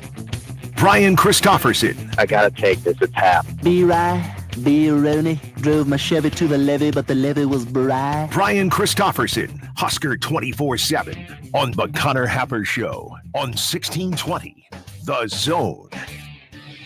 All right, here we go. Let's catch up with our friend Bryan Christopherson of Husker 247. We've basically been talking about this game for the last 2 weeks, and the timeline has been moved up because Nebraska played a good game, but kind of a snoozer on Saturday, so we didn't have to deal with what went wrong and all that stuff. We turned the page pretty quick to Colorado, so it's been a long week. BC, is there any more angles left to explore? I don't know. I'm sure what your listeners really want to hear is us dissect the Twins Royals limp to the wild card race. But it's a limp, all right. Yeah, it feels like that.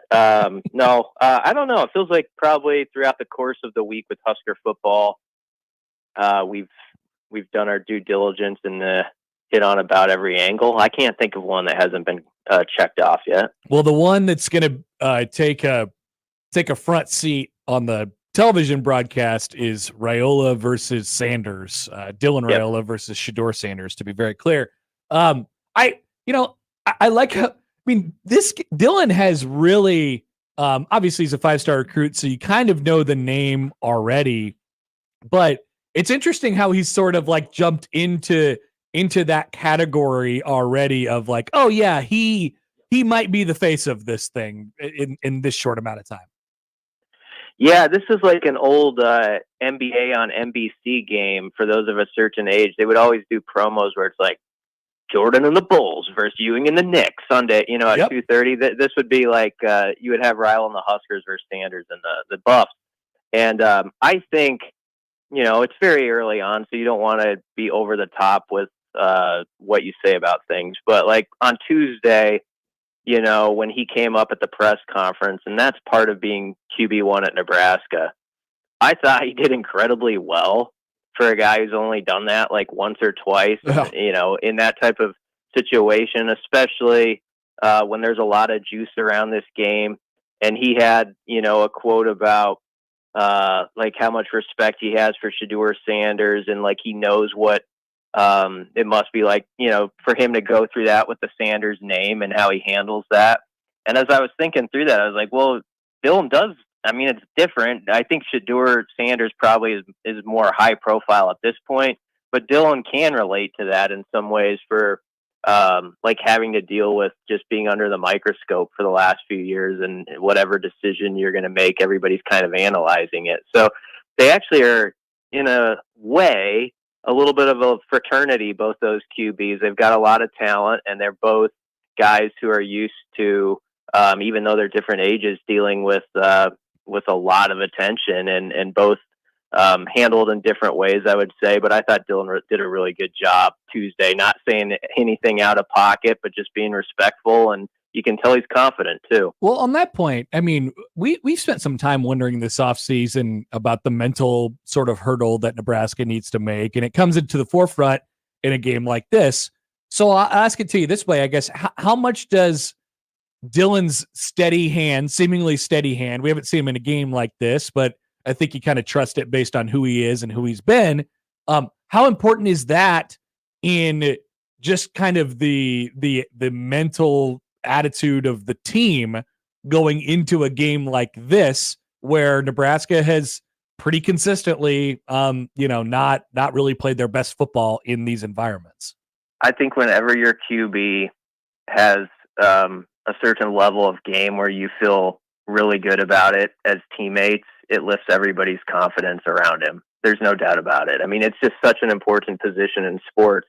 So when you have somebody who you feel has a maturity and can make a key 3rd down and 6 throw, and you trust it's going to be there because you've worked the last 8 months and you've seen him do it and you see how he handles himself. I just think that makes everybody feel a lot better about, the program's chances if they're in a tight game with 6 minutes left. Okay, we've got a guy we feel like can get this done.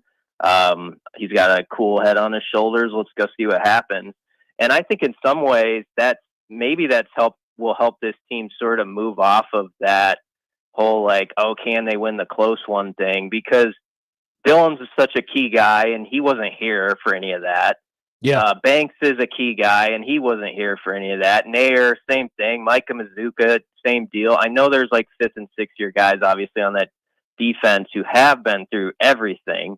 But there's a good number of guys who are pretty young or just like sort of last year, whatever close losses Nebraska had, they didn't necessarily associate that with like the last 5 years before that. You know, that was old news to them or not news at all. So I don't know. We'll see the first time this team has a close game, and maybe it's going to be tomorrow night. But I do think there's something to be said for you feel really good about your QB. You feel like you can win those type of games. And also there's sort of just a new mindset because there's just a different flavor at important positions on this roster this year. Different team, different year. But you think back to the game last year, and obviously you can't go very far without, talking about Nebraska's turnover issues in the game. In Nebraska's mind, BC, how much do you feel like their own undoing was responsible for what happened in Boulder? Like it's hard to almost view it any other way, but I wonder, if they get any confidence from saying, hey, that was last year. We feel like we have the turnover issue kind of cleaned up. The math should make a lot more sense in our favor this time around. Yeah, I think especially on the defensive side of the ball, there's probably a look back at that game and they're like, how'd that get off the rails like that? Because if you think about the first like 25 minutes or so, Nebraska's defense was kind of dominating Colorado's offense. I mean, they were really having their way with them. And then you have these giveaways where it's like, here's a free gift, to the other side. And at one point, there were just too many of them, and it kind of got off the rails. And I think Nebraska lost a little bit of who they usually are on defense under Tony White. But I bet those guys are just chomping at the bit to go out there and do it again. I can tell there's a quiet confidence with that group. That doesn't guarantee anything, but there is no doubt to me they believe they can match up in this game just through the interviews. And you listen to, I don't know if people heard like Mekhi Bayer do his interview to the side. Oh, we heard but that's a con. There. I thought like whether people like that or not, I felt like he was maybe the voice of what they think behind the walls. Like how they can perform in this game. So that was interesting. I just think they believe it's about them, and if they do their job really well on defense, they'll be fine. And so I don't think that's just like coach speak or like press conference talk. I think they have really bought into the idea that they're pretty good, and if they play well, the other team's just going to have a lot of trouble no matter what they do. On a Nebraska-Colorado note, BC, have you done any thinking about, hey, this might be it for this one for a while, if not ever? I haven't myself.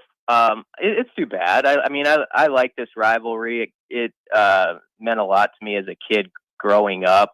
It was always one of those games where, and people have to keep this in mind Saturday, no matter what you think is going to happen, one of the teams could come in a big favorite. And sometimes Nebraska was like, 11 or 10-0 or something, playing a Colorado team who was like 5-5, and they'd find themselves like in a scrap, at the end. I mean, like the other day, Dylan mentioned Dominic, Raiola was undefeated against Colorado. You go back and look at the 4 scores. Seriously, between 97 and 2000, they were a total of 10 points in those 4 games. Like that was it. It adds up to 10 points. So it's been a very thin margin for error.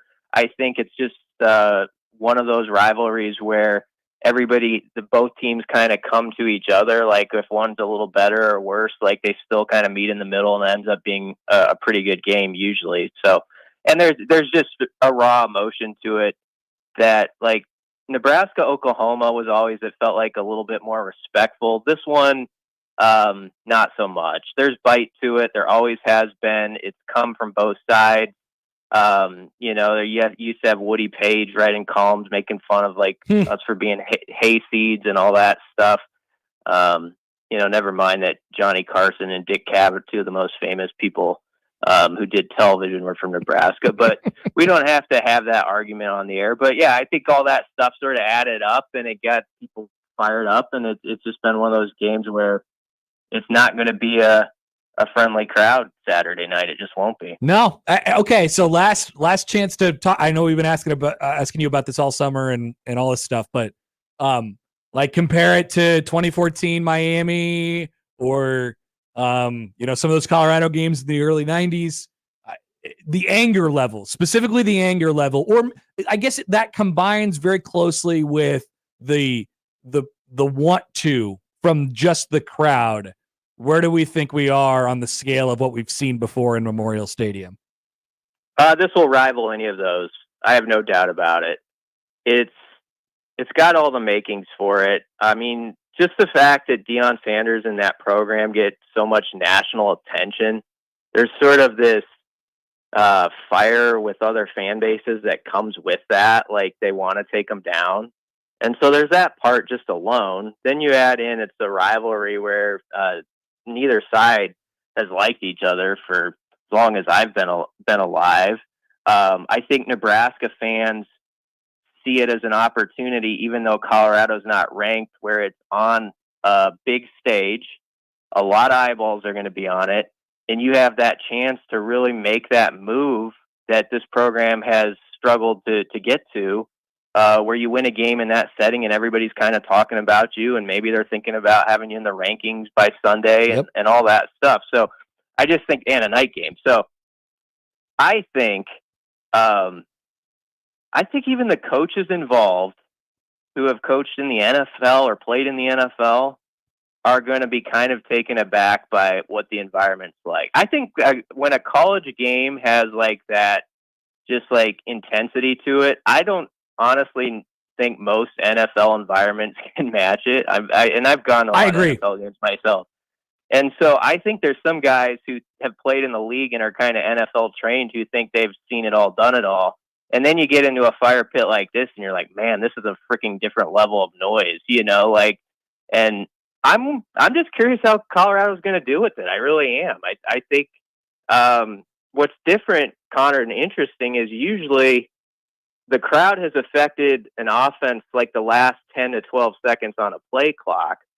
I'm curious if it's just going to be constant noise with an understanding from the fan base. Like we can impact this thing even with 30 on the play clock while Shadur's trying to get the signals and all that. It's just different with the headset communication. So I expect it to be one of the loudest Husker crowds we've seen as long as Nebraska just gives them a chance to be that. And I think they will. Okay, BC, we can't wait. It's finally here. We'll see you up there tomorrow, and we'll talk to you next week on the show. Yeah, sounds good. Brian Christopherson, Husker 247. And we didn't even really talk about the Royals and the Twins engaging for a pillow fight this weekend. Big Fox. Big pillow fight. Night. Big pillow fight. So something that BC said was interesting to me, and I think he makes a really good point. I wanted to check on it. It's a rivalry game, right? The through line of what people say on rivalry games is throw out the records, right? Yes. Do you throw out the spreads? Do you throw how he mentioned it? There's been some games where Nebraska or Colorado has been huge underdogs, and then they've won the game, and or they killed them or whatever. The first game that I thought of was the Restore the Order game. I mean, Colorado was a 17.5-point favorite, and Nebraska won 30-3. Colorado had already wrapped up the Big 12 North. I mean, I think there's something to throw out the spread as well. Sure. So, I'm looking back. I'm looking at all these, the last 20 Colorado-Nebraska games. So last year, the favorite won outright. In 19, the underdog won. Colorado was the home dog in 19. In 18, the underdog won. Colorado was a road dog and won in Lincoln in 18.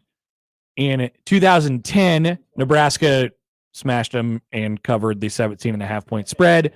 In 2009, Nebraska was a 10-point favorite and won by 8. So the favorite won but did not cover. 2008, Nebraska was a 18.5 point. Wow. Gosh, I don't remember it that way. They were an 18.5. So that's a really good example. The 08 game, the Sue, Cody Hawkins thing. Nebraska's an 18.5 point favorite, and they get every last bit of it from Colorado and have to get a 57-yard field goal and a pick six from the best player in the country in order to win by 9, and they didn't even cover. They didn't even come close to covering in that game. And there's a lot of examples of this. So I don't know if that probably doesn't bode well, particularly for Nebraska coming up this Saturday or tomorrow, but I think he's right about that. Or maybe you could just throw conventional wisdom out the window. I'm not sure. Throw caution to the wind. All right, we do have calls, but we have to. So if you guys want to hang on like 10 minutes here, we're going to do the odd news and then we'll take calls at the top of the hour. Does that work? I've been telling people who have called to call at noon. Okay, Triggered Bob, Eric, you guys can either hang on or hang up and then call back in 10 minutes. But the odd news is coming up next on 1620 The Zone.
And now we've reached the point in the show where Josh Odson reads the peculiar, the bizarre, the comical, the odd news with Odd Son.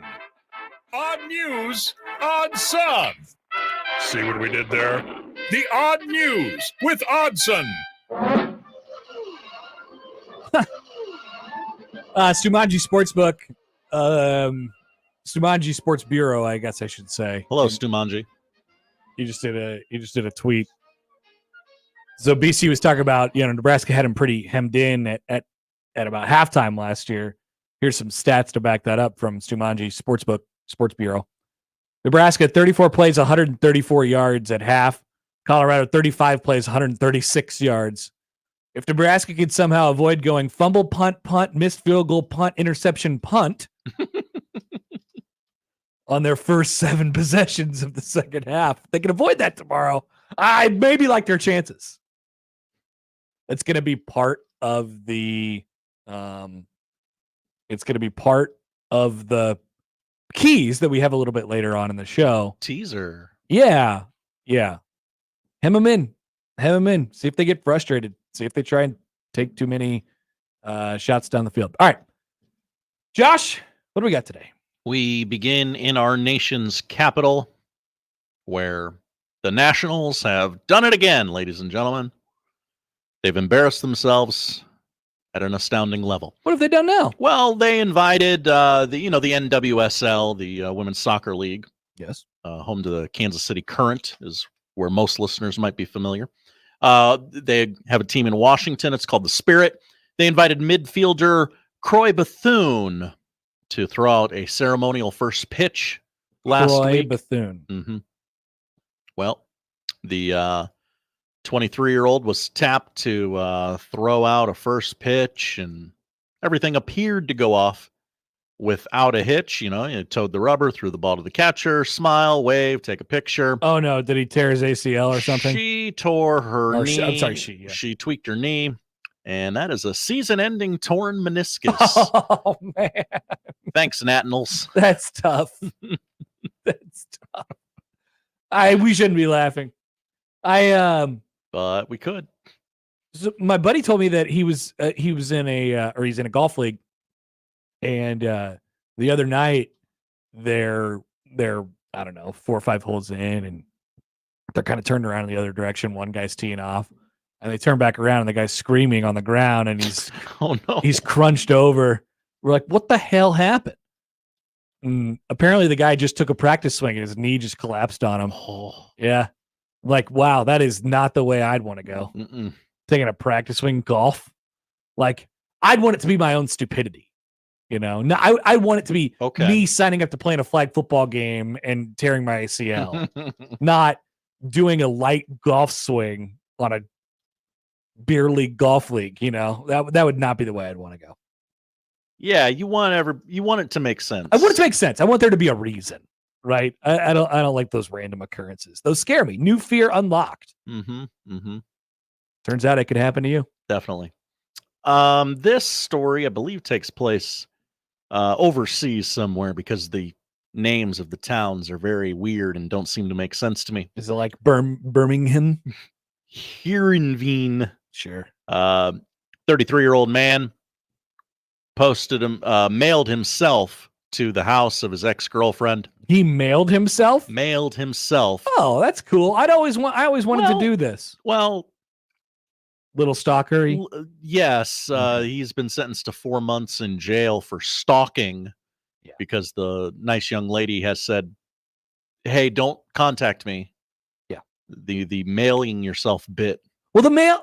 So does he get in trouble for the mail part, or does he just get in trouble for the stalking part? I believe she had already told him, "Hey, don't mail yourself. Buzz off." Okay. And then he said, let's just say, well, I'll mail myself to you then. Can we just take the stalking out of it and just discuss real quick? What are the rules? I know we have mailmen who listen to this show, mail people who listen to this show.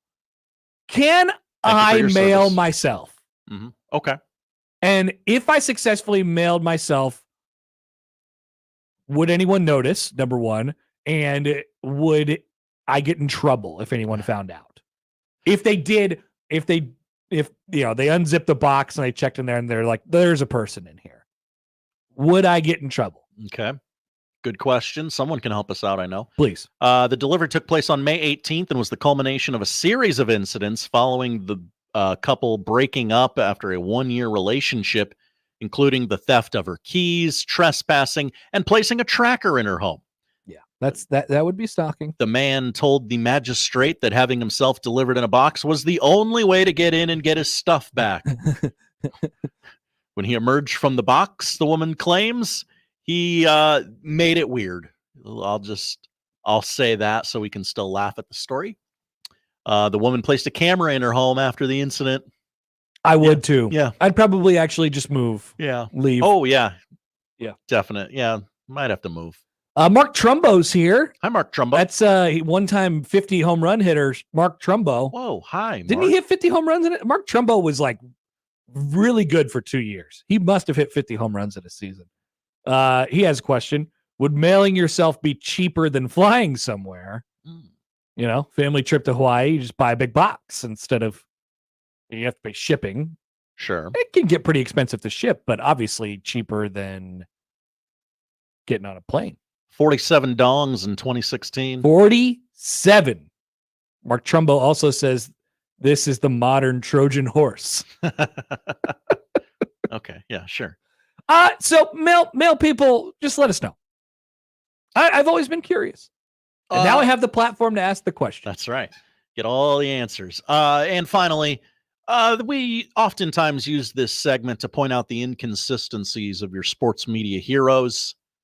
We turn our attention today to Mike Francesa, who himself has come out of retirement. Look at the comment. People forget if hit 47 homers for the Orioles in 2016. Thanks, Mark Trumbo. Mark Trumbo, you're going on no context 1620 the zone. Congratulations. You made it. Mike Francesa has famously come out of retirement many, many times. Yes. He went on radio this week and attacked John Sterling for coming out of retirement to do Yankees playoff games. Come on, Francesa. Francesa joined Mad Dog. That'd be a good show, the two of them hooking up. Yeah, I wonder what would happen. Yeah, on Sirius this week to celebrate the show's 35th anniversary. Shortly before, can you still start counting? I don't know if it's 35. You didn't make it the full 35, but 35 years ago the show premiered. Shortly before the reunion, Better way to put it. WFAN announced that Sterling will come out of retirement to work the playoffs, which is odd, seeing as how he retired this season. Yeah, he seemed pretty retired. Yeah, and why didn't he just go on the old broadcaster plan and just not do? I'm going to work home games. Yeah, just do the games you want to do. Yeah, it'll be a special occasion. Yeah, spike the numbers when I come. Francesa said, quote, "I think John made a mistake coming back. I thought he had a very good exit. I thought he got treated very well." Really? A mid-April rando weekend? I'm not doing this anymore. That's a good exit. But anyway. Didn't they give him like a gift card to Amazon or something? Yeah. I think he's making a mistake coming back. I really do. If I was going to give him advice, and he doesn't need advice from me, but I would tell him I think he's making a mistake. Russo recalled being critical of Gary Cohen in 2006 for bumping then Mets radio announcer Tom McCarthy out of his chair to rejoin Howie Rose for 2 innings every game of those playoffs, but that was different. Francesa continued, "I don't think it's fair. Sooner or later, you got to let somebody else work. It's just the way it is. I just think it's wrong. He's had his day in the sun. He's had his championships. Wow. Let the other kids work." Yeah. The irony of these I know. quotes. He keeps talking. How old is Mike Francesa? Literally all of it applies to him. Yes, but John Sterling is 86 years He old. is definitely old. For the record. He's definitely old. 2.5 weeks into this Major League Baseball season, he called it a career. Mike Francesa, ladies and gentlemen. Yeah. We love Get that man a Diet Coke. We love our guy. We love our guy. He's full of content all the time. And I don't care whether he's a hypocrite or wrong all the time. In fact, I prefer it that way. Yeah, it's better, actually. I would have never known he was doing anything if it weren't for you're thinking about the gorilla? Thinking about the gorilla? The kids don't want to see Spider-Man. I hope he does. I hope he comes out of retirement 9 more times. I hope he's the Neil Nelkin of New York City. Those are, of course, the quotes when he's awake during his show. It's true. He also, real quick, he said on that same hit with Mad Dog earlier this week, quote, "People don't realize how good Aaron Rodgers is yet." He's 40. I get it. Green Bay is a tiny market, but he was in some very marquee games. You had to have seen Aaron Rodgers play football before. Thank you, Josh. That is not the crossover. That's the odd news. We'll be back after this. Yes, we'll take your calls if you're still there. Eric and Trigger Bob, hang on. You can call us, text us 402-951-1620. We'll dive into the game. We'll talk about how we'll miss it. We'll lament the past. I have stats. Sipple, join us at the bottom of the hour. Got a packed final 2 hours in the Connor Happer Show on 1620 The Zone.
He does it the only way he knows how. With his massive sports brain sprinkled with a smidgen of rabble-rousing. Let's get back to the Connor Happer Show on 1620 The Zone. As we announced yesterday, 4-quarter pick'em is back, and it's cooler. It's better. Bigger and better than ever. A very special 25th anniversary, by the way, edition of 4-quarter pick'em. And in honor of our 25th anniversary, we'll be giving away $25,000. Gradually. Yes, people are like, is it $25,000 a week? And we're like, no, we are not Patrick Mahomes or Jeff Bezos or something.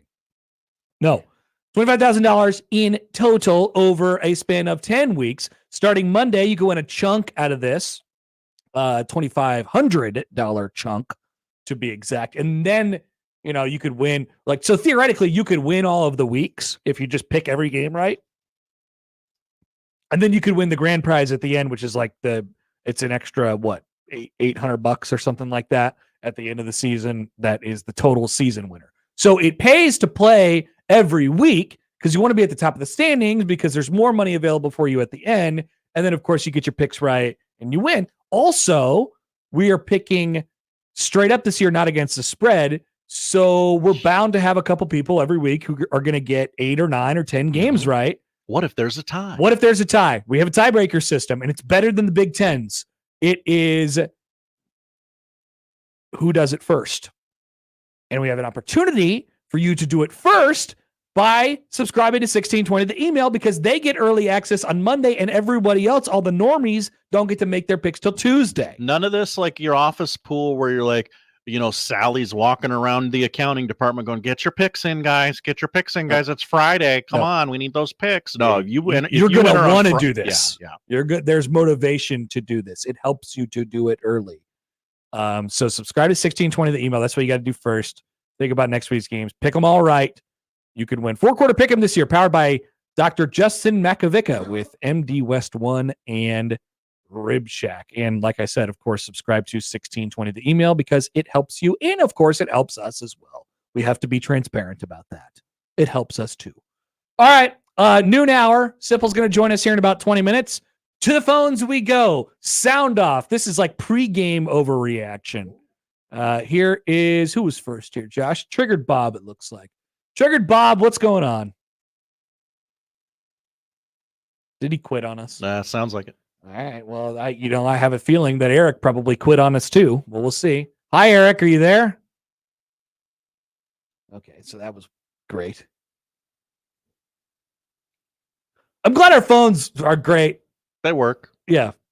Because it used to be when people hung up, they would go away. They would go away. And we wouldn't have to waste time. I wouldn't think anyone was on the phone. And Josh, when these people called in, he even told them, he said, we're not going to probably get to you until noon. So either hang on or call back. And a lot of phone calls today. Neither of those things has happened. So great. Thank you, listeners. Thank you. All right. They're busy. They are busy. I get it. You guys have busy lives. So we could start with this. I'm gonna miss this game. I'm gonna miss getting called a dumb farmer, a person who doesn't interact with cows. Doesn't interact with humans. They only interact with cows, or whatever. Person who doesn't have electricity, covered wagons. Hicks, whatever. I'm gonna miss that. I'm going to miss calling them dirty hippies. I'm going to miss making weed jokes. I'm going to miss calling them libs, and Birkenstock jokes. Yeah. You got a bumper sticker for that?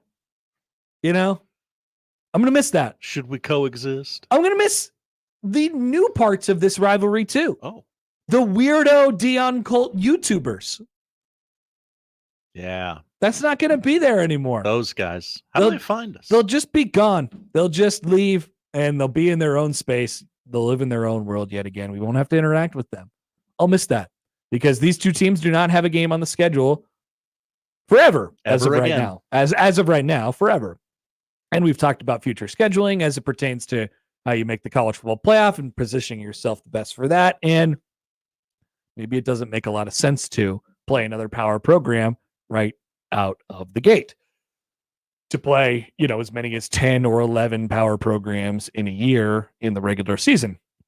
Does it make sense to do that? Probably not so much. Now, does that mean there wouldn't be motivation from the two athletic directors, whoever may be in charge at the time, to get this thing back on the books? Of course not.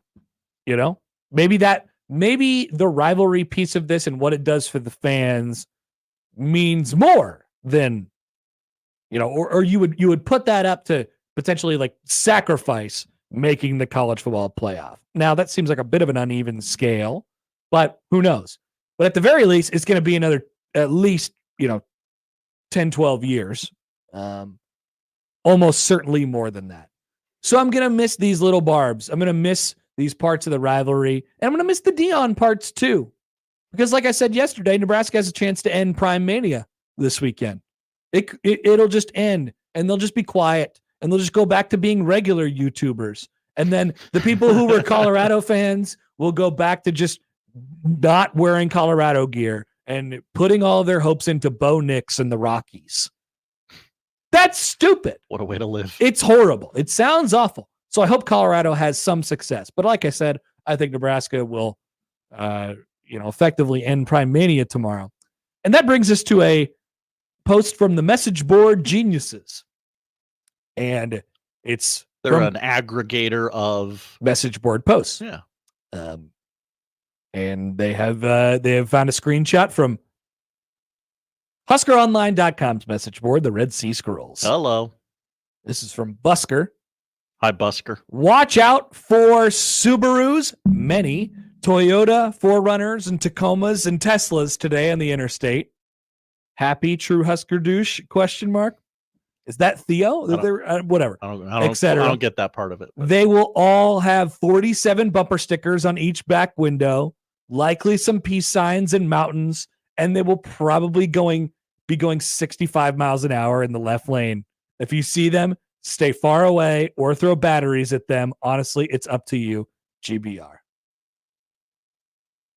First comment from Sean, by the way, on Twitter said, LOL, this is actually the most accurate representation of Boulder. So much Patagonia. Yeah, little Patagonia, that's for sure. So much. I think the bumper stickers really paint a pretty clear picture of what we're going after here. Let me go to the Buffs message board and see if there's any warnings like that to Colorado fans. Let me go to their board. Okay, I'm now going to go. Now, there's not much activity on here, by the way. First topic is Baylor game. Second topic is offensive line is a problem. Oh, okay. Third topic on buffstampede.com. Corn Suckers Week. 3 things, Sco Buffs 80 says. Who's going? I got seats in section 20. Number 2, who's the breakout on each side? I think we see Shepard become the red zone target, and we'll see 29 get some touches. Defense, the world will find out who Preston Hodge is. And number 3, the Corn will find a way to give us the ball. Fat Mahomes will be the new Taylor Martinez. Poll question. Will the world find out who Preston Hodge is? No, don't do that. I think it was Preston Hodge, by the way. Singular Hodge. No, I wouldn't. No, don't do that. Okay. Don't do that. I would feel bad for Preston Hodge. It's nothing again. I don't agree with the take. I want to be crystal clear about that. Yeah. But Fat Mahomes is Mahomes is funny. It's a funny nickname. If you're a rival of Nebraska and you'd like to call Dylan Raiola Fat Mahomes, I'm giving you permission to do so. It's funny. It's funny. It's funny. Another subject on the message board, Corn question. I have a question since I only follow CU. What has the Corn added to warrant being favored and every college football talk show going with them? I understand they have a 5-star quarterback now, but it's his second game and UTEP isn't that good. It seems like almost the same team as it was before last year when we won by double digits. I also understand they had 5 turnovers and those likely won't be happening again. What am I missing? I don't think you're missing anything. Yeah, it seems like you have it, but you're still reaching the wrong conclusion. Yeah, I feel like you got 2 + 2, but then you've decided that it equals 8 for some reason. Guys, I'm getting 8. I don't know. I can't figure it. I got the 2 and I got the 2. I'm getting 8. Oh, let's see what this thread says. Lincoln recommendations. No, these are all real. These are all like actual recommendations. Go get ice cream at the Ivanico and go to Single Barrel. You know, like Josh knows about that. Josh knows about. I was spotted at a Ivanico. Yes, that's right. People said, Josh, oh my big gosh. strong men with tears in their eyes said, Josh, is that you? Producer Josh, the man who puked in the trash can during the show? That's me, kids. All right, to the phones. 42 Degrees of Source Hotline. Here's George. Hey, George. How are we doing, guys? Amazing. I'm doing fantastic, George. Yeah, that's great. I mean, I hope this energy stays for tomorrow when we win in the Saturday night. But one thing that I'm curious about with the University of Colorado is they run a spread offense. And I watched the game last week on Thursday. They did not play a tight end a single play the whole game. Now, I would be shocked if they didn't do that against Nebraska, particularly with Nebraska's defensive line, with the tight end being able to chip ends, you know, Ty Robinson, all those guys out there. It'll be fascinating. I was just wondering what your guys' thoughts about that are. Like, do you think we should expect to see them play at tight end? I mean, do you think that Nebraska's defensive line will have a feast day, 8 sacks, 7 sacks like last year? If they don't, but love the show and hope you guys have a great rest of your day. Yeah, George, thanks for the call. Appreciate it. I do think Nebraska's defensive line will have a very fun time. I don't we had Mustard Tiger on yesterday from the Colorado 24/7 Sports page, which I was just reading out loud to you on their message board. And I asked him the question, do you think they'll even try to run the ball? Last week they ran it for 60 yards or something like that. I mean, it just, they couldn't do it. And so they stopped doing it. And I think that's the MO with their deal. That's their bit. It's like, if we're not good at something, we're not going to do it. And maybe that's a good coaching move on their part. If they figure out they can't do it, then they're not going to do it. Why waste a play isn't going to work? They're not. My guess is they're barely going to try to run the ball. And then when that doesn't work after the half-ass trying to run the ball, they're going to stop entirely. You're going to try and get Shedeur loose, and that is your running game, right? I don't know. I don't think there will be a running game for them. I think Nebraska pretty much shuts all of those avenues down. Playing a tight end, do they have the personnel for it? Their best path to winning the game is, like I said, having Shedeur run around a little bit, not gain yards with his legs, but create enough time where his talented wide receivers can shake open and throw the ball downfield. That's their path. I believe we will get to this in Keys. They ain't running no ball, baby. Husker Cav. Huskers blitzed 0% of the time in week 1. That is won't correct. Be the case this week. That is also correct. Nebraska will be blitzing a little bit this week, but 2 for 2 Husker Cav. I do think you'll have to be careful about how much. Don't want to over pursue. Right. So we will indeed get to that in Keys, but I mean, from a big personnel standpoint, yeah. And keep in mind, here's another thing I like to point out from last week. If I go to my handy dandy 2024 snap counts, snap counts 2024, and why am I not finding it? All right, give me a second here. But if I go to my snap counts from last week, I just want to make sure I get the numbers right before we get them out here. Many players played. Many players played, but specifically, defensively, Nash Hutmaker last week, Nebraska's best defensive lineman, played 15 plays. 15. Huh? 15. Really? He played in just under 30% of all Nebraska's plays that they defended last week. Call me crazy. That doesn't seem like very many. I think that's right. Okay. Ty Robinson played 21 plays last week. That is just over 40% of the plays Nebraska had to defend a week ago. I believe the kids call that light work. My point in this is saying those guys are going to be fresh, and they're going to put a little bit on them. And make no mistake, Nebraska is still going to rotate. I mean, if you look at last year's snap counts, those guys were only playing in 50 or 60% of the snaps anyway, but they're going to have to defend more plays this week, theoretically, and they're going to make larger impacts on the game. Like, part of why they took those guys out last week at the timing that they did was to remain fresh. I mean, they've had a long camp, and so they're going to be expected to get after it, and they're going to pour a lot into them, I think, this week. Yeah, Nebraska's defensive line is going to have a field day. They're going to have a fun time back there. A field day. Yeah. A fun time. But there's a key in there that we'll get to, of course, in the 1 o'clock hour. I got a couple texts here on the Colorado rivalry that I'd like to get to. Okay. Here's Jeff. Hi, Jeff. I'm actually glad we're done playing them. Fans are annoying, and maybe I'm just butthurt from losing to them. It's very possible, Jeff. That's fair. But I want games where there's emotion all the time.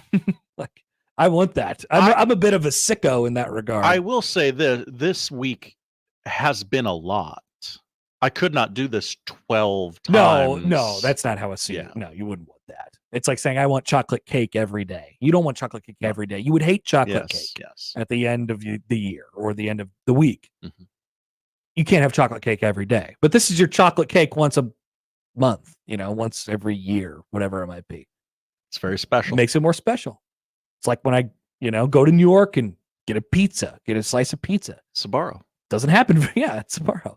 Doesn't happen very much. Or get a bagel, or get a cannoli. It's like, this is special. It's not just any bagel or cannoli. It's the bagel or cannoli. Mm-hmm. Triggered Bob said he apologizes that he dropped off the phone line. Bob, no need to apologize. We're still friends. I accept your apology, though. Remember when I asked how many quarterbacks were going to play last week? Yeah, so does everybody else, apparently. How many sacks do we get on Colorado this week? I actually don't remember how many quarterbacks you said. All I know is people are making fun of me for saying that only one quarterback was playing last week. I don't know if you agreed. I can't remember if you agreed with me or not. What a foolish take. It was bad. People let me hear about it. That's for sure. How many sacks do we get on Colorado this week? We being Nebraska, asked Trigger Bob. Well, last year they got Shedeur 6 times. They sacked the team 7 times. Nebraska sacked the quarterback once last week. They didn't blitz any times. No times. We'll cover some of these things again in the keys to the game. Stay tuned. But how many do you get, or how many do they need to get? Ooh. Those are 2 different questions. Those are. I don't know. I'd say above 5 would be pretty healthy. I was thinking 6, which is above 5. It is. You're right. Let's see. Anything in the email inbox here? No, not as of right now. But the point being, I'm going to miss this game. I'm going to miss this rivalry. And it's been I will admit this, to Jeff's point, it's been a lot, not only this week, but 4 times in the last 6 years, with stakes. Like, that's been pretty tricky. One of your quote unquote premier non-conference games is the same 4 out of 6 times. I wish they would do it. I wish they would do if they're doing a 4-game, a double home and home, which they signed into this contract after Nebraska left the Big 12. I wish they would do, I wish they would only do 2 at a time, or they would do 2 and then spread it out and do the other 2 10 years later. We'll do 2. We'll take off 4 years. But it's got to be more than that. It's got to be more than that, because that's what. Well, that's basically what they did this last time. They played in 18-19. They played 23-24. Yeah. Okay. Now you got to take off you got to take off 15 years. Whoa. Yeah. I know it seems crazy, and I definitely get annoyed when I see a game pop on the schedule for 2090. Like, well, those kids are in kindergarten. Yeah, but maybe the answer to this is just do 2 at a time. That'll make you end up a little bit better.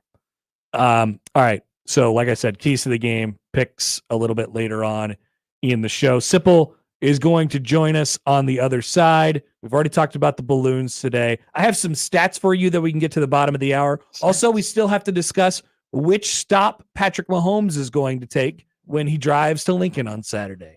Somebody asked, are you guys being serious about this, or what is this? I've heard rumblings. I've heard rumblings, so I don't know for sure because I don't think anybody does, but I've heard rumblings that there are maybe some plans in the works. So it's a possibility. That's for sure. Yeah. And then I was just making a joke on Twitter, of course. All right. We'll come back. Sipple will join us on the other side. It's the Connor Happer Show on 1620 The Zone.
Steve Sipple, The conversation gets even more uncomfortable, okay? Steve Sipple on the Connor Happer Show on 1620 The Zone. Thank you, Seether. We welcome in Stephen M. Sipple of HuskerOnline.com. Joins us now on the 42 Degrees Source Hotline. Hi, Sipple. How are you? Good. Can you hear me okay? Wait, I can hear you great. Are you in the wilderness today, or what are you doing? Oh, no, I'm driving on West O. I'm going to pull off here in an opportune spot. It gets a little patchy, but you can hear me okay? Yeah, I can hear you great. Are you east or west of Shoemakers? Is that where you're headed? No, I'm not headed to Shoemakers. Why? Well, I don't know. It just wasn't my destination. I drove out here really just to go to the Pinnacle Bank that's right to my right here, and park and talk, because we got some stuff to talk about. We do. That would be Nebraska and Colorado tomorrow. Yep. It's a big game. Nebraska is not, I don't think, running from the idea that it's a big game, but they've sort of downplayed the things that we're all interested in about it over this entire week, like the Colorado part and it's a monumental, or it's a big game, whatever it might be. I guess, what do you think we'll get from the emotional side from Nebraska going into this game tomorrow? What do you mean, Happer? How do you think they'll react to this being a pretty big game? The players, how will the players handle it? Yeah. It probably depends on. It always depends on who you're talking about, but there's a heavy veteran presence, which I think would work in Nebraska's favor. It's a very odd roster. Rules talked about it. There's 19 seniors. There's 81 freshmen and redshirt freshmen. Some of those kids they don't think anything like we do. They're not wrapped up in it. They get a zillion other things on their minds that we don't have on our minds. And so it just depends, Happer, who you're talking about. Now, the principals in the discussion, I think they'd be in pretty good shape in terms of if they're talking about how they handled emotionally. The guys that are involved directly, I think they're okay. I think they'd be fine, most of them. Like Dylan. I don't think Dylan's going to cave in. I don't. I just don't. I don't see any signs of it. The defense is veteran. That's a veteran Nebraska defense. Now, I've been this person who keeps saying I don't regard them as a top 15 defense until I really see it against like a USC or an Ohio State or probably a Colorado. So I kind of want to see that. But I think as far as your question goes, I think the makeup of this team is pretty good that way. Yeah, no, I think so too. And I think that was what I was going to ask you next about with Dylan in particular. I feel like you don't have to really treat him like a guy who's playing in his second game. It's an easy thing to say out loud. I was like, oh, well, he's just playing in his second game. It's, we don't really know anything about him yet. But I kind of feel like we do, and I feel like he's advanced past the whatever happens in the second game of a kid's college career. Yeah, Happer. You've heard various coaches, Satterfield's the one I think about first, refer to him as being advanced. You use the exact right word. Precocious, advanced, mature beyond his years, all that stuff applies. He's advanced. There's no doubt about it. Now, we could be wrong.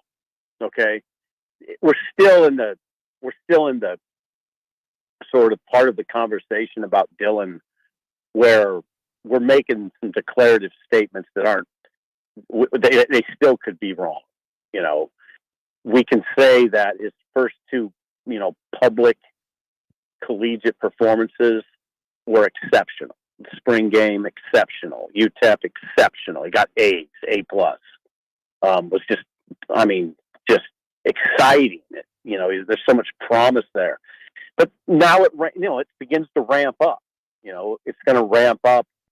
It'll ramp up on Saturday night for obvious reasons. Hell, Joe Klatt's picking Colorado.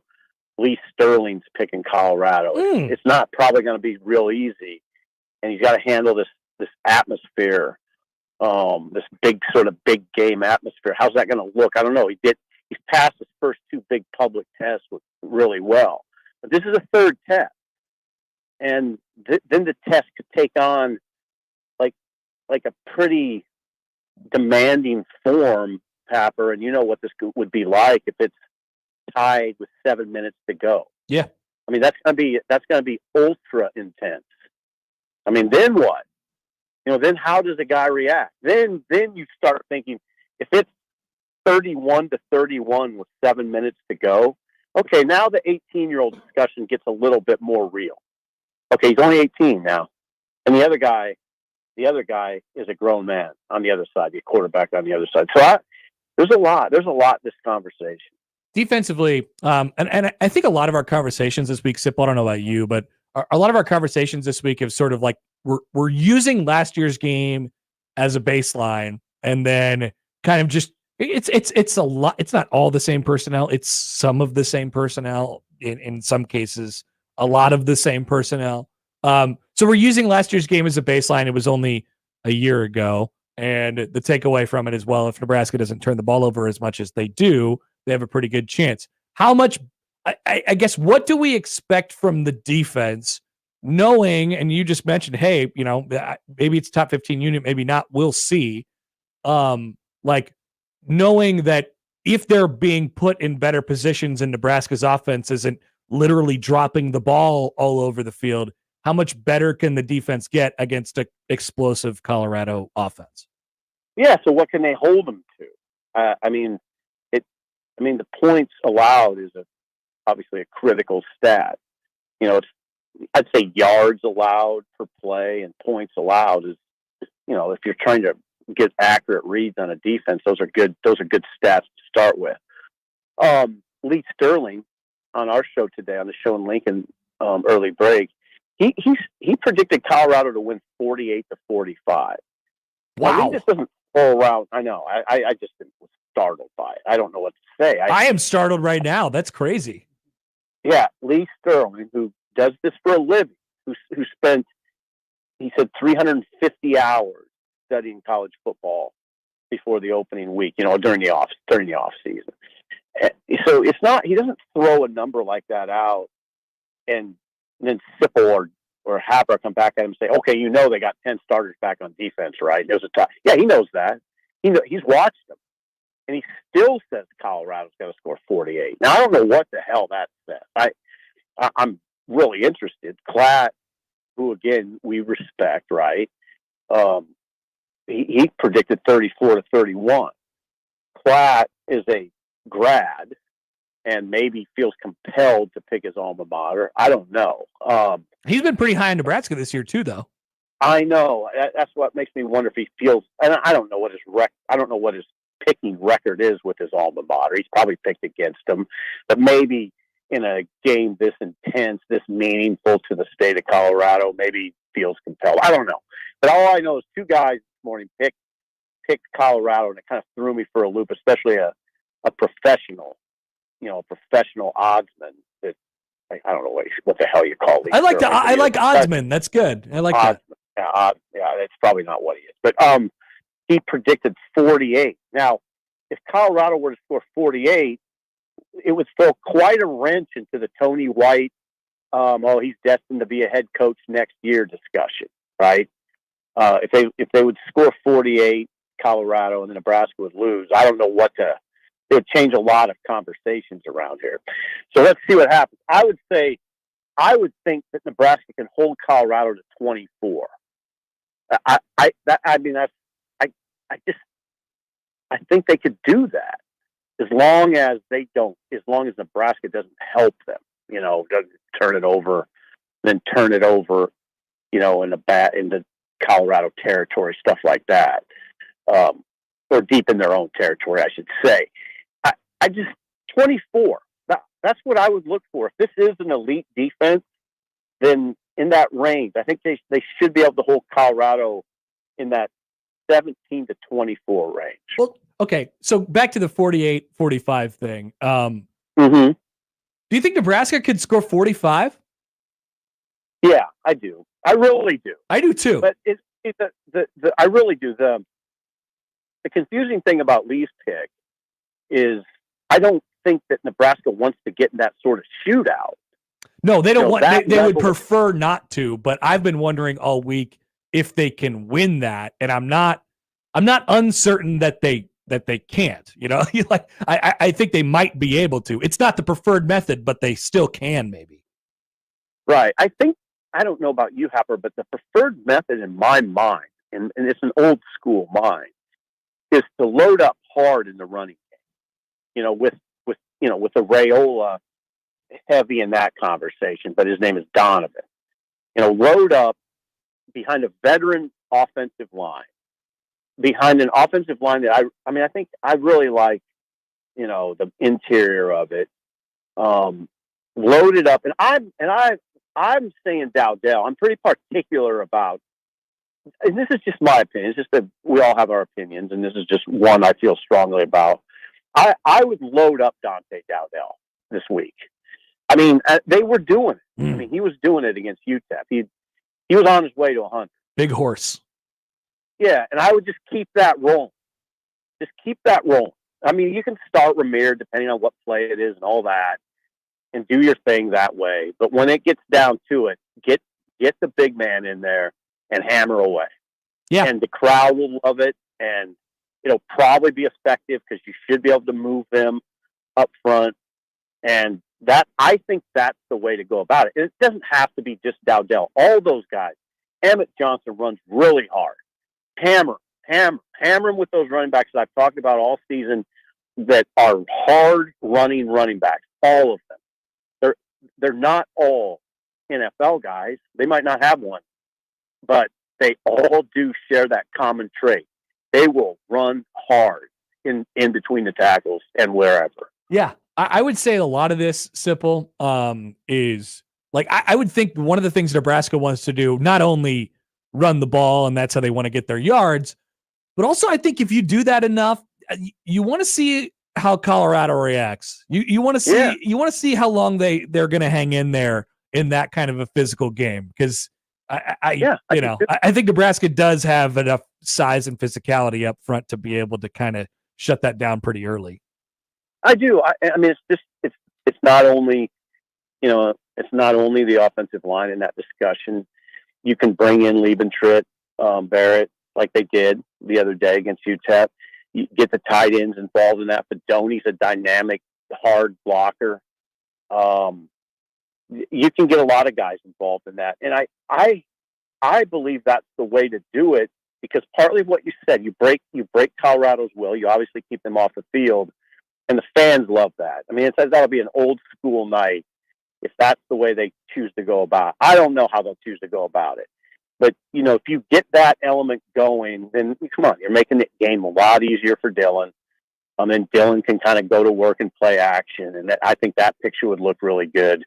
I just wonder if they have something else in mind and what that would be. Maybe it's a little dose of the big backup quarterback who runs hard too, by the way. Yeah, could be. I don't know what exactly. Yeah, no, that one totally surprised me. I don't know.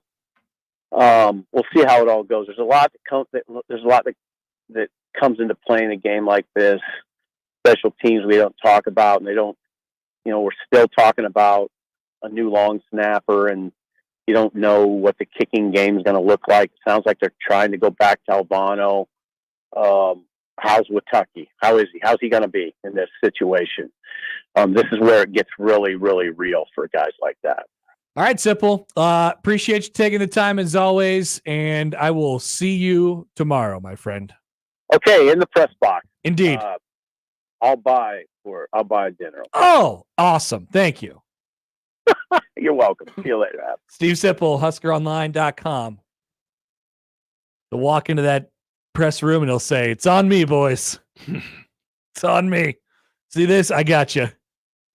question. Takes out a couple bills, slips them in the server's pockets. Said, "Here you go, here you go." What? You always have a question after a Sipple interview. Because you know him better than I do. I do. I know him quite well. He drove to West Omaha to go to a particular Pinnacle bank. No, he drove on West O Street. Oh, okay. I misheard him. I apologize. But he just drives sometimes. He does. He strikes me as a guy who just felt like a drive. Felt like a driving day. He'll go somewhere and sit around for a little while. He'll just be in his truck. Yeah. Yes. He kind of has to be on the move. That lines up with what I think about him. He's our rambling, gambling man. He's always going. He's a traveling man. He's going somewhere always. All right, we'll come back. I got some stats. We can also talk about the NFL game from last night, which we haven't gotten to yet.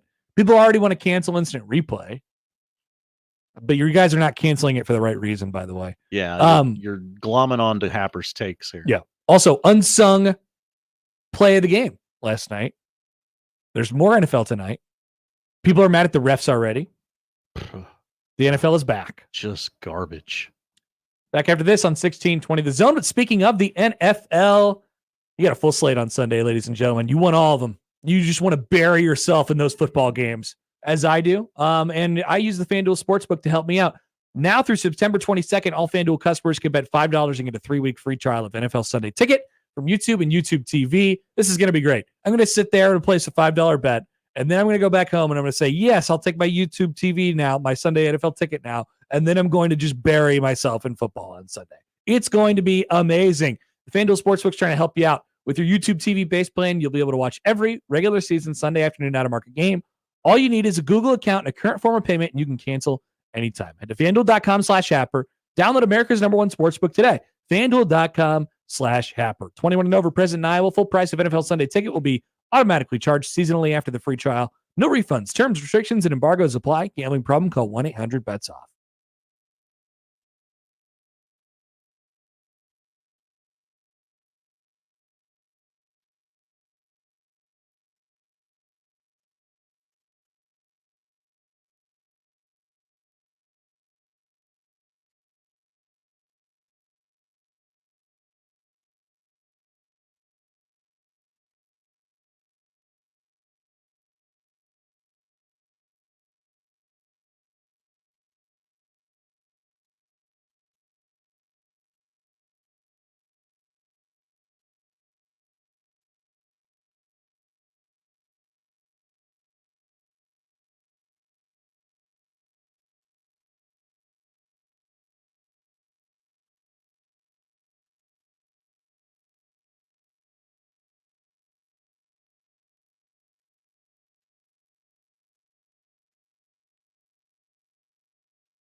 Let's get back to the Connor Happer Show on 1620 The Zone. Here comes the clown.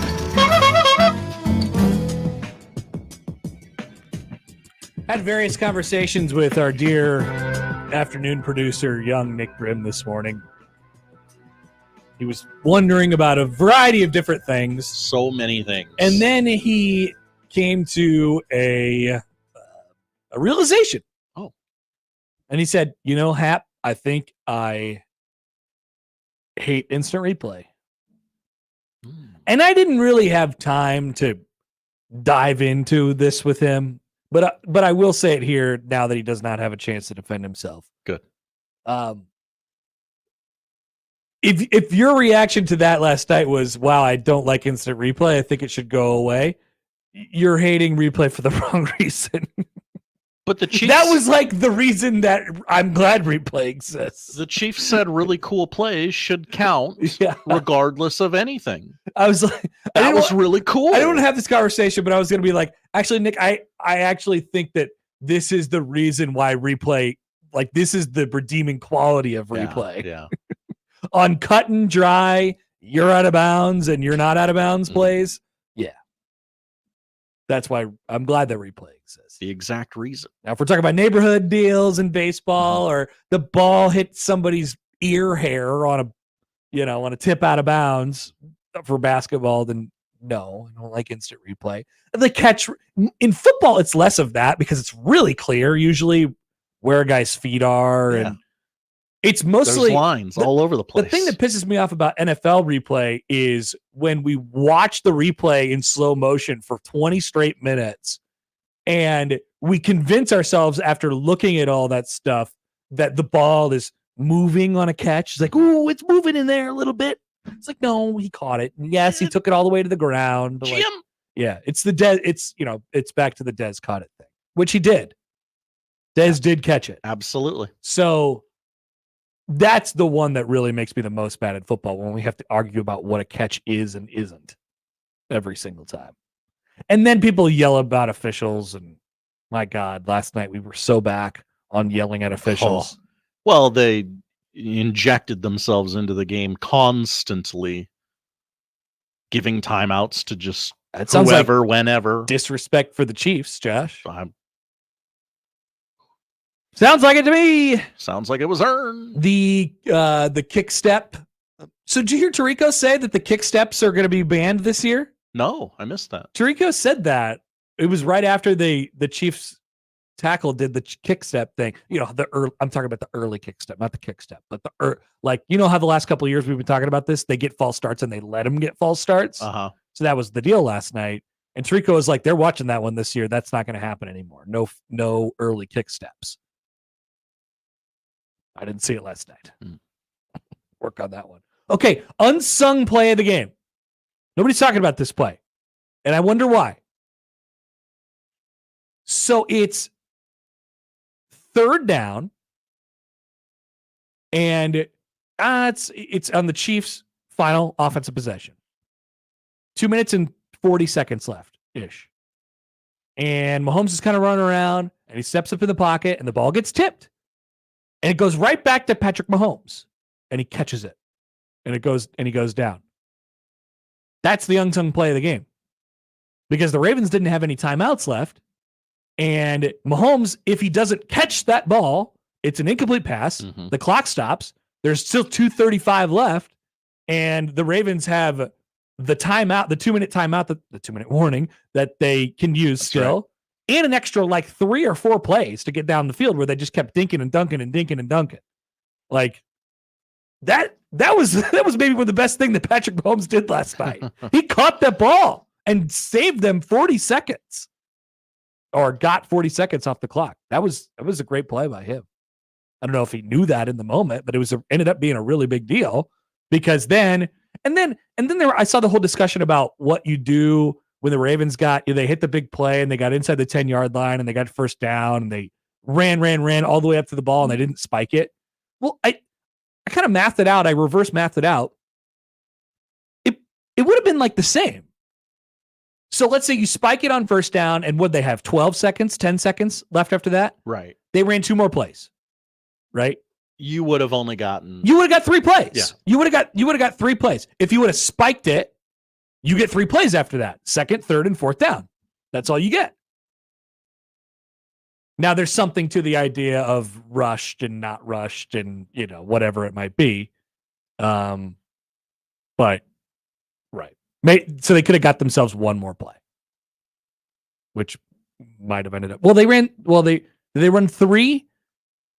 They ran the first down play that Lamar so I guess they only ran 2. They called timeout at 10 seconds and then ran 2. Right. So they could have got themselves an extra 1. Now, at the same time, Lamar, I don't know how he missed that throw. I don't know how he missed the throw in the back of the end zone. I genuinely don't know how he missed that throw. To Flowers, right? Yeah. He was just standing there wide open. Wasn't a hard throw. I have no idea how he whiffed it that bad. Did he think he was going back toward the middle, toward the goalpost? I don't know how he missed that. Completely biffed it. And then, of course, the next play ended up being the likely toe on the, which I was shocked that Likely was back in the game because he seemed really hurt after the previous play. Yes. I was like, whoa, what's this guy doing here? Quick comeback. Yeah. So the Chiefs win. No disrespect. None to be thrown out. They're good. They always find a way, right? Why are you so mad, Josh? I'm just kind of tired of them. What? I mean, they're great and they're fun to watch. You need a changing of the guard already. They always seem to find a way to win. Sometimes by people wearing striped shirts. They have a quarterback who's better than all the other quarterbacks. By far. And they have a defense that has Chris Jones. Who was blocked in pass pro by the running back on the final 2 plays last night. Yeah. Shout out to that guy. That was awesome. But they have a defense that what I was going to say was complementary to their offense. It's good. It gets turnovers. And it is good in the back end. They have Chris Jones. Actually have a helpful comment from our YouTube. Okay, helpful comment from our YouTube. Potatoes comments in. Lamar said he was throwing to Bateman and not Flowers. Where the hell was Bateman? Thought Bateman would cut his route back to the right into the open space. Said he saw Flowers right after he let it go. Gotcha. Thank you, So Potatoes. he didn't miss it. He just made the wrong decision. I don't know if that's better or worse. It sounds worse when you say it. Jordan says on the Chiefs, it's not really the team that's the problem, it's the fans. I agree. I actually think they're kind of a likable team. Josh hates Travis Kelce. No, I Josh don't. hates Travis don't. Kelce. No, yes, you do. I hate their kicker and their punter. You hate Travis Kelce because he is dragged Taylor Swift into the mud. We're about 22 days away from that planned breakup. I saw the papers. No, those were fake. You are being Jimmy Allen right now. Conspiracy theorist. Yeah, I don't have a problem with them winning all the time. I don't know. I just think they're the best. Like, it's the same thing with the Patriots. Their fans got super annoying, obviously. Sure. But I think want somebody to beat them, not because I want to see them lose, just because I want to see as many good teams. I think it'd be a great storyline, like if Josh Allen this year, finally got over that hump, or if Lamar finally got over that hump or whatever. But I don't sit there and pray at night. Can the Chiefs lose, please? That's some of you guys out there. Yeah. Some of you guys are freaks. I'm not doing that. Stibs. They always find themselves in a game that becomes great theater, right? Every one of their solo window games is just the most incredible game. Just wait until they play the Chargers in one of those games. And you got Harbaugh. 17 things are going to happen in the last 8 seconds of that game. He's going to huck an apple core at a referee in the middle of the second quarter. Where'd he get that apple? I don't know. Brought it from home. Good start. I have a feeling that Eagles and Packers tonight is going to be an absolute bleep show. I think that game's going to suck. I don't know who's going to win, but it's in Brazil. We got reporters texting their wives to do tweets. Do the update. Do the tweet. Do tweets. Seems like you probably just could have This is going to be a disaster. kept your reporters at home. I don't think that they should have done this. And here's kind of like an under talked about thing. The game's on Peacock. Yeah. Think people are going to watch it? The Yes, it's the NFL. Of the course. Jack Mitchells of the world have not really. They've been busy this week. Haven't downloaded it. They haven't brought it up. And the Eagles and the Packers, I don't know. It doesn't really do it for me. No, yeah, I mean, I guess I want to see if Jordan Love can keep it going. Can the Eagles? Are the Eagles stay together for the children this year? Are they a dumpster fire already? Kind of seems like it. Yeah, but they might still win because they have. Their division sucks. I don't know. Yeah, kind of seems like the first time that team loses, the whole thing's going to unravel. Jimmy Allen has tweeted into the show. Hi, Jimmy. Believe, he says. Believe. Do you think Jimmy Allen believes the conspiracy theory that Taylor Swift and Travis Kelce are going to break up in 2 weeks? Yes, without doubt, he does. He's listening right now. Please follow up, Jimmy. Yes. Yeah, I think he does. Thank you. Oh, Portatoes is on Twitter now. Hi, Portatoes. He's tweeting us the press conference clip from last night. He said he didn't see Zay Flowers running wide open in the back of the end zone. I actually now think this makes it worse. I'm not going to play it, but Pat McAfee and Nick Saban are on TV right now talking about Dylon.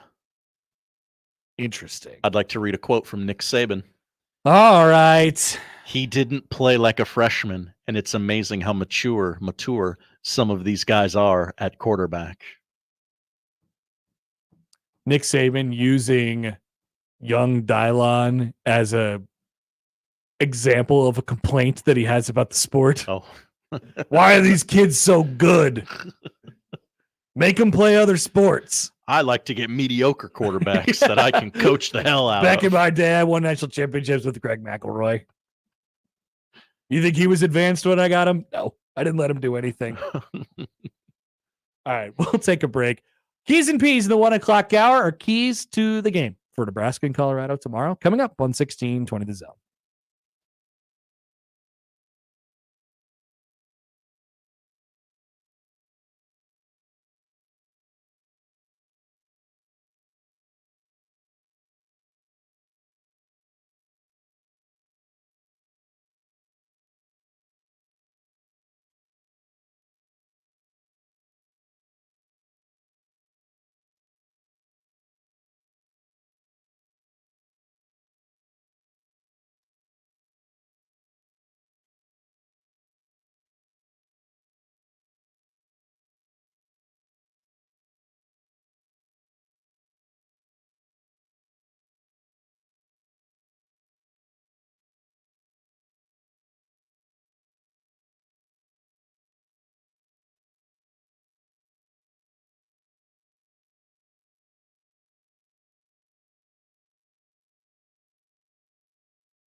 Connor Happer Show here on 1620 The Zone and on 1620thezone.com. We like this. We have started some conspiracy theory chatter in our YouTube about the Chiefs' relationship with the officials and the Taylor Swift, the documents. Please send Jimmy the documents.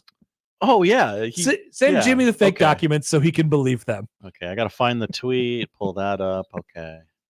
He said, full disclosure, I have no idea what you guys are referencing about these papers, but if it's on the internet, you could talk me into it. It's a good self-scout from Jimmy. Send him the papers. He'll believe. All right, keys to the game. Nebraska-Colorado tomorrow on Big Ten Saturday night with our guy, Paul Burmeisters. Friend of the show. Friend of the show. He played quarterback at Iowa. People forget. People do forget. Key number 1. Body blows. You've heard me talk about all of these things throughout the week here. Body blows.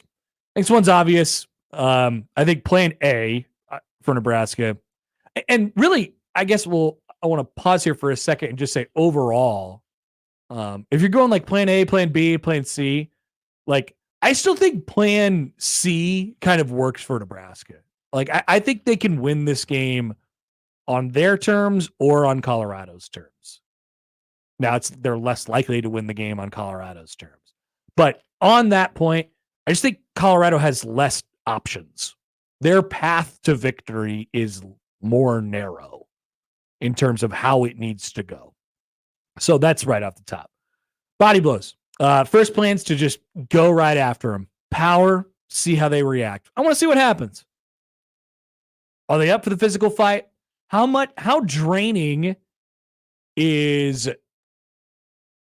all the pregame, all the emotion that goes into maybe a little yapping before the game, a little barking at each other. Hello. Like maybe you wake up in the end of the first quarter, at the beginning of the second quarter, and you're like, why am I so tired? Well, it's because I've been running off of pure adrenaline for the last hour, and you're maybe starting to settle into a football game now. So I think do that and find out if they're up for it. Find out if they're up for a physical fight. Once they get tired and once they realize that they're a little bit overmatched as far as the size is concerned, do they want to hang in there for a quarter? Do they want to hang in there for 2 quarters or 3?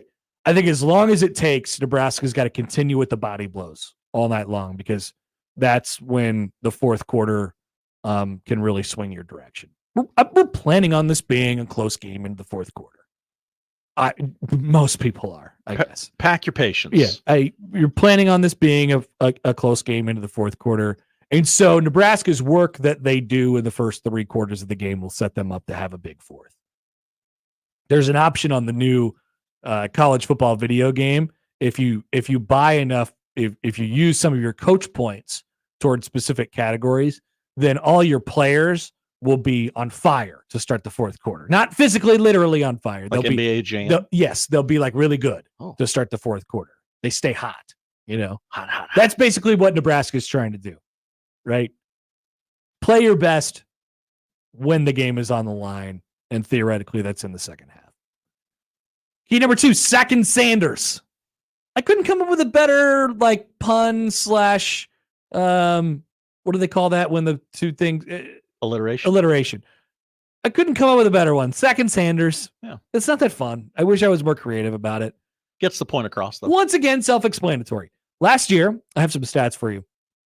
Nebraska pressured the Colorado quarterbacks 29 times, 17 hurries, sacked him 7 times. I think you just watching them and watching how they get their plays, how they get their yards, I actually think you want him to get the ball out early, right? You want him to force throws early. You want him to get that clock rolling in his head. And once you do get there and that clock does go off in his head, you just have to sack him. Because when their big stuff comes is after Nebraska's first opportunity to get the sack, when they get their hands on him for the first time. They better get him down that time, because that's when their plays break. They like broken plays. I think in watching, I don't know if I'd call it like a broken play, but I just think they're better the longer you get into a play. And so hands up in the pass lanes on defense. See what they could do with rushing, with rushing the 4. I don't expect them to just be heating him up right away. Like I want to see how Nebraska kind of does that straight up at first. And then if he's standing back there all day long and he's got a clean pocket, then you got to do something different. But no doubt about it, Nebraska's challenge is in the defensive secondary, and I do think you want to help them out a little bit. So there will be a lot of pressure on big ass Ty Robinson and Nash Hutmaker to get back there a little bit and cause some issues for them, which for the record, I think they will. We'll see if they're able to do it early. Can Nebraska win straight up and not have to dial up too much extra pressure on the defensive front? It's a big deal. That's sacking Sanders. Key number 3. Once again, self-explanatory. I think the more self-explanatory the keys get, the better I feel about the game, right? It's just like, here's the pretty clear path to Nebraska winning on Saturday. Key number 3 is tackle, tackle, tackle. It's like boats, but tackle, tackle, tackle. Don't let a 15-yard pass turn into a 50-yard pass, right? They're small, they're slippery, they can really move. Nebraska, once again, didn't blitz at all last week. They played pretty suffocating defense. I think that's what you're going for here. Nebraska missed 14 tackles in this game last year. Ooh. 14. I mean, that's because their athletes are legit. That's because they're really good. Nebraska missed 5 in their first game against UTEP. So you just want to keep that number down as much as you can. Once again, their big stuff happens after the script. If the play's supposed to go for 15 yards and all of a sudden a tackle gets slipped and you're running down the sideline, that's when things start to get loose for them. That's when they start to go. So it's the idea of tackling them and keeping them where they're at, but it's also the big picture emotional perspective of, okay, if you're Colorado, go in their shoes for a second. It's been a real struggle for us to get first downs, but we finally just hit a 15-yard play. But then we got tackled right after that. That is suffocating. That feels like there's a giant brick on top of you. It's like, I can't breathe right now. Even if I got something good, I moved my arm, finally. Like, thank God, I moved my arm. That felt great. But yes, I still have this gigantic brick on top of me. I don't know if that's a good analogy or not, but I think it's about the idea of like, just don't let them breathe, because that's when they're good, when they're out and they're moving around and they're doing stuff where they don't even know what they're doing. Shedeur and Hunter and Horn have a legit great connection. And all those guys in the wide receiver room, and Shadeur's really good at anticipating. I don't think he has the best arm in the world, but I do think he's good at anticipating, and he stands in there. He's tough. He stands in there. So he's going to be able to do some things with the tools that he has. So Nebraska just has to make him sweat. Nebraska has to make him not be able to breathe. You were looking for a good title for your Sanders, Sack Sanders. Sacking Sanders? Yeah, Joel has one. You could have said speed up Sanders' watch. Ah! Damn it. What kind of watch does he have, by the way? There's so many now. It used to just be, it's a Rolly. Watch. Does anybody out there know what kind of watch he has? I'm not up on my watch game. Shedeur Sanders' $350,000 watch flex is not so subtle troll for haters. This is just a story. Flexing his Richard Milley. $350,000 watch. Oh, a Richard Milley. Mm-hmm. I could be butchering that, but Milley, maybe. I don't think so. I don't think so. No? I don't know. Maybe now I'm laughing and I'm going to sound like an idiot, but no, I don't think so. By the way, he signed a Nike NIL deal, and didn't he get a watch deal last year? Didn't the watch company hook him up with a bunch of watches? Probably. You can just give stuff to people now. I know, it's amazing. Yeah, speed up Sanders' watch. Make that thing start ticking. Those are your keys. Body blows, sack and Sanders, tackle, tackle, tackle. Good keys. Thank you, Josh. I appreciate that. Now it's your time to shine because picks are on the other side, and you are very good at this. I'm going to try and reverse psychology you into thinking that you're very good at this. It's like when you're on hole number 6 at golf and you're like, damn, I'm all right today. I'm only 1 over. This is pretty good. And then here comes the explosion hole. I need the explosion hole. I don't like that. I need the hole where you take an 8. No. I need Josh to be bad at picks this week. Back after this on 1620 The Zone.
Jack John writes in. Hi, Jack John. Speaking of watches, what is even the point of a watch? We all have cell phones. Shador is paying $350,000 for a bracelet. Great take. I would add he's probably not paying for it at all. I don't know. Part of the thing of why you show it off is the fact that you did spend that amount of money on it.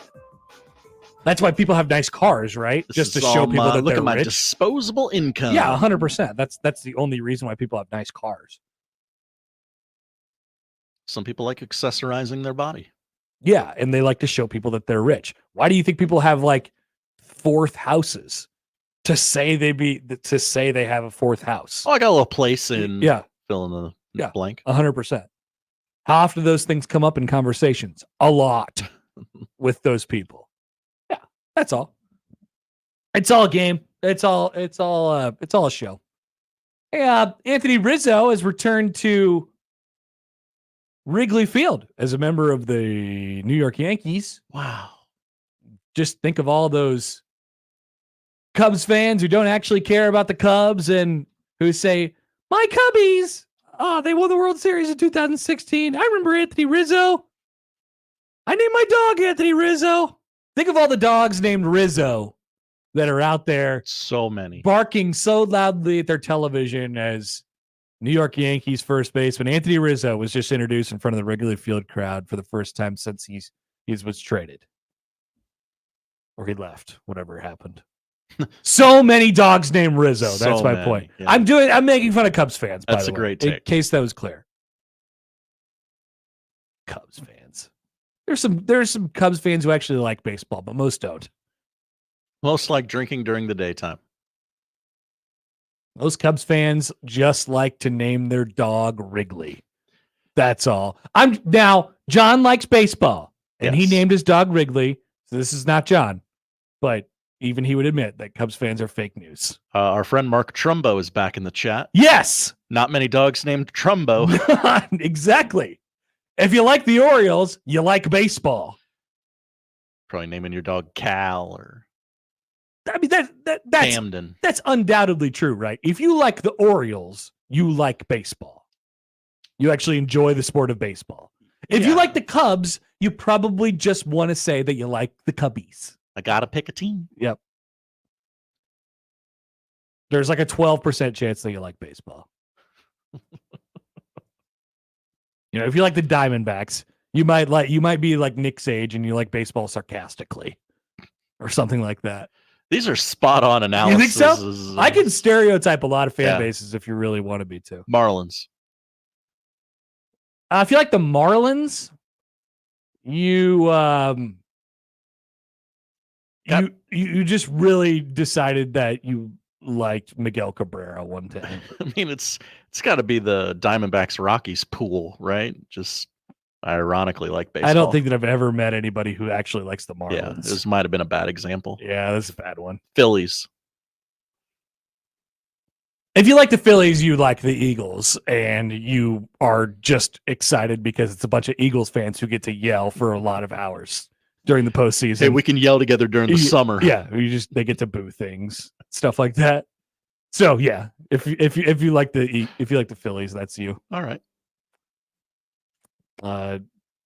Commenter Teresa says, Hi, Teresa. if you like the Reds, you just like torture. Or Nazism. What? Marge Schott, former owner, former Nazi. Tough look. Yeah. Texter asks, what about the Twins? Yeah, It's a you know tough what? one. It's a tough one. It's actually quite close to the Cubs. I know a lot of Twins people who are like, yeah, I think I like the Twins, but they don't care about baseball at all. There's more Twins fans that actually like baseball though, so I'll give them credit for that. Or you really like talking about how you like the Metrodome and you prefer it to their new beautiful stadium. Which is way, way better, by the way. Definitely. If I hear anybody talk about the Metrodome ever again, what a disaster of a place. Oh, I kind of miss the Metrodome. No, you don't. Shut up. That's stupid. Remember when it caved in? All right, picks, Josh. Picks. I've been delaying the inevitable here. because I have to tell people how we did on picks last week. How'd we do? Josh Odson. I wasn't even here. Josh Odson is out to a lead. Interesting. He won 4 and lost but 2. Okay, it's good, respectable. Yep, you lost. But we can do better. You had West Virginia covering, and you had LSU covering and winning. Neither of those teams did what you required them to do. So you're 4-2, and so now we head into this week, and we don't need to talk about any of the other things. Okay. Yeah, I went 1-5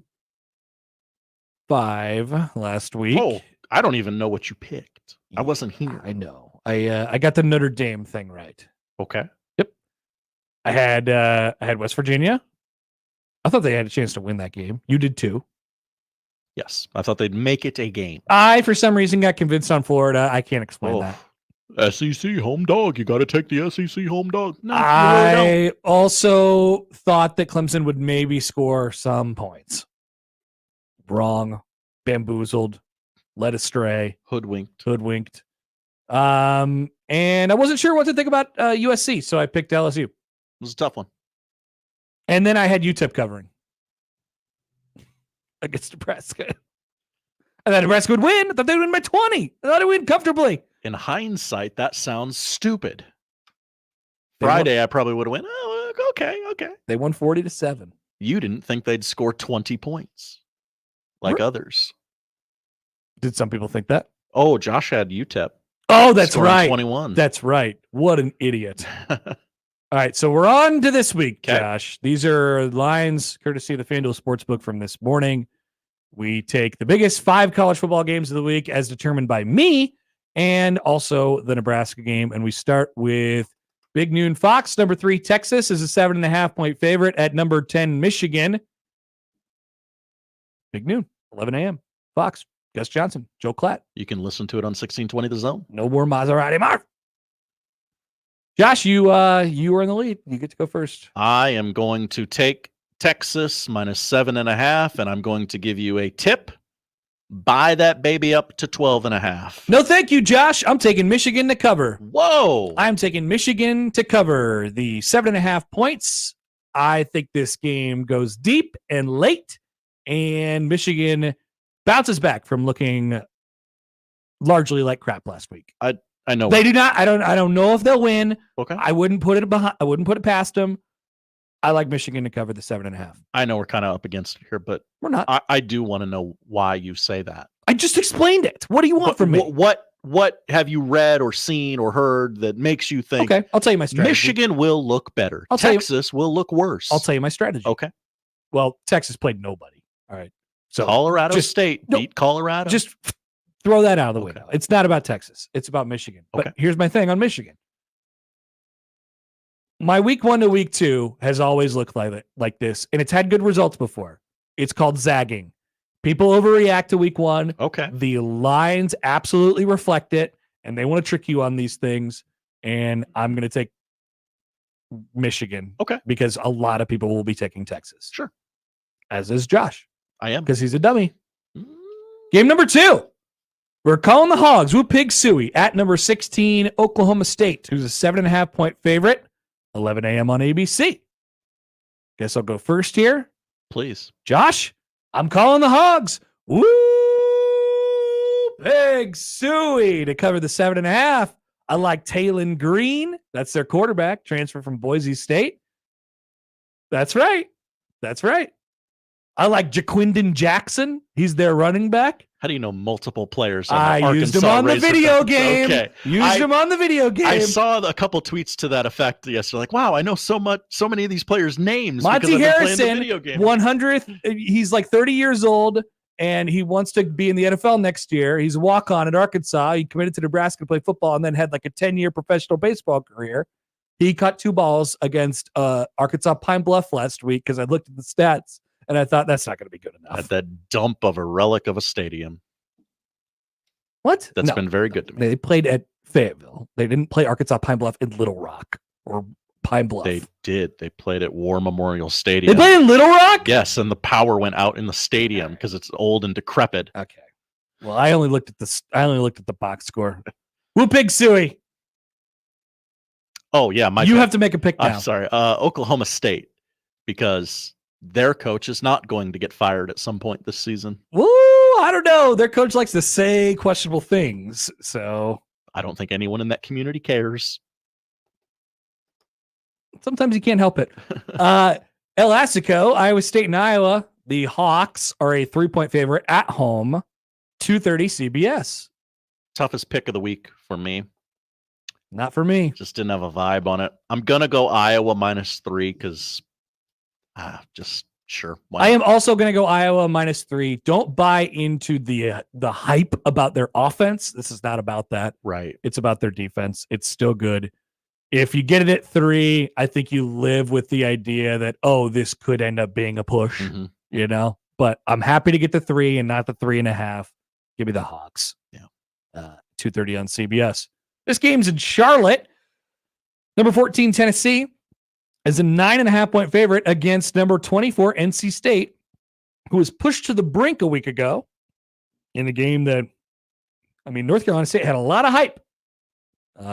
Tennessee, meanwhile, beat Chattanooga like 69-3. Nice. 6:30 ABC. I'm going first here. I wanted to zag on this one. I wanted to follow my own rules, but I can't. If I was zagging, if I was following my own rules of what I just said about Texas, Michigan, I'd be taking NC State here, but I am not. I'm taking Tennessee. I'm scared because it seems too easy to me. It seems too easy. And when it seems too easy, that's when you get terrified. But Tennessee by 10 or more. Connor, this is the classic Tennessee supposed to do something and does the exact opposite game. You don't turn your back on the Wolfpack because you might end up in a body bag. NC State +9.5. I wouldn't be surprised by that. Number 19, Kansas, is a 5.5-point favorite at Illinois. Illinois is wearing their real helmets, their good helmets that apparently they haven't worn in 20 years. I didn't know that. They haven't worn since the Juice Williams days, or something like that. Stinky line, Vegas zone, 5.5, 6 o'clock on FS1 tomorrow night. I will take. It's my turn first, right? No, it's my turn. Go. I will take Kansas, but yes, that's a stinky line. I don't like it. Kansas has one of those little numbers next to their name. I'll say they can win by a touchdown. I do too. Illinois was certainly impressive. They played Eastern Illinois in their first week. It wasn't really much to write home about. I do like Kansas because I think they're legit good. Like they're going to have a chance to be in the playoff conversation this year. Like, whether that's 9 or 10 wins, I think they win by a touchdown and walk out of that thing unscathed. KU by 5.5. And our game of the week, Colorado at Nebraska. Neither of these two teams has a little number by their name, but if one of them is going to be 2-0 after the weekend, might they? Tiny prediction, Josh. Will the winner of this game be ranked on Monday? Yes. It's going to be very close. Very close. Very close. I'll go with you on that one too. Yes. Nebraska is a 7.5-point favorite, 6:30 on NBC. Final score, Nebraska 34, Colorado 23. I do think there is a world where Nebraska can run that number up a little bit. But ultimately, I just don't like Colorado to hit as many big plays as they'll need to win this game. They are going to hit big plays, though. You are going to want to throw that little foam brick at your television 2 or 3 times. They'll need a bunch of them. They'll need a slew of them. Nebraska by 11, so the Huskers cover and win. I have Nebraska winning in a very similar fashion, giving me 38-28. 38-28 by 10. I am ready to get hurt again. Yep, absolutely. Untether yourselves, people. Untether yourselves. In this moment, it feels good. Yep. Saturday night, it could feel very bad. Or it could feel great. Yeah. You could be like Batman standing on top of the gulag. Even higher. And then, you know what Batman does when he gets to the top of the gulag? He throws the rope down to the gulag prisoners, and they all climb out. He's the first person to ever do it. All right, those are our picks for the weekend. We'll be back after this with the polls. We'll tell you what to watch on 1620 The Zone. But first, Sunday in the NFL, we got that as well. And FanDuel, America's #1 sportsbook, has a special offer to kick us off. Now through September 22nd, All FanDuel customers can bet $5 and get a 3-week free trial of NFL Sunday Ticket from YouTube and YouTube TV. Then with your YouTube TV base plan, you'll be able to watch every regular season Sunday afternoon out-of-market game. All you need is a Google account and a current form of payment, and you can cancel any time. Head to FanDuel.com/Happer. Download America's #1 sportsbook, FanDuel.com/Happer, for a 3-week free trial of NFL Sunday Ticket from YouTube and YouTube TV. 21 and over, present in Iowa. Full price of NFL Sunday Ticket will be automatically charged seasonally after the free trial. No refunds. Terms, restrictions, and embargoes apply. Gambling problem? Call 1-800-BETS-OFF.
To the polls. Hey, Josh, we've been light on polls. This could be the lightest poll week that we were both here the entire time ever.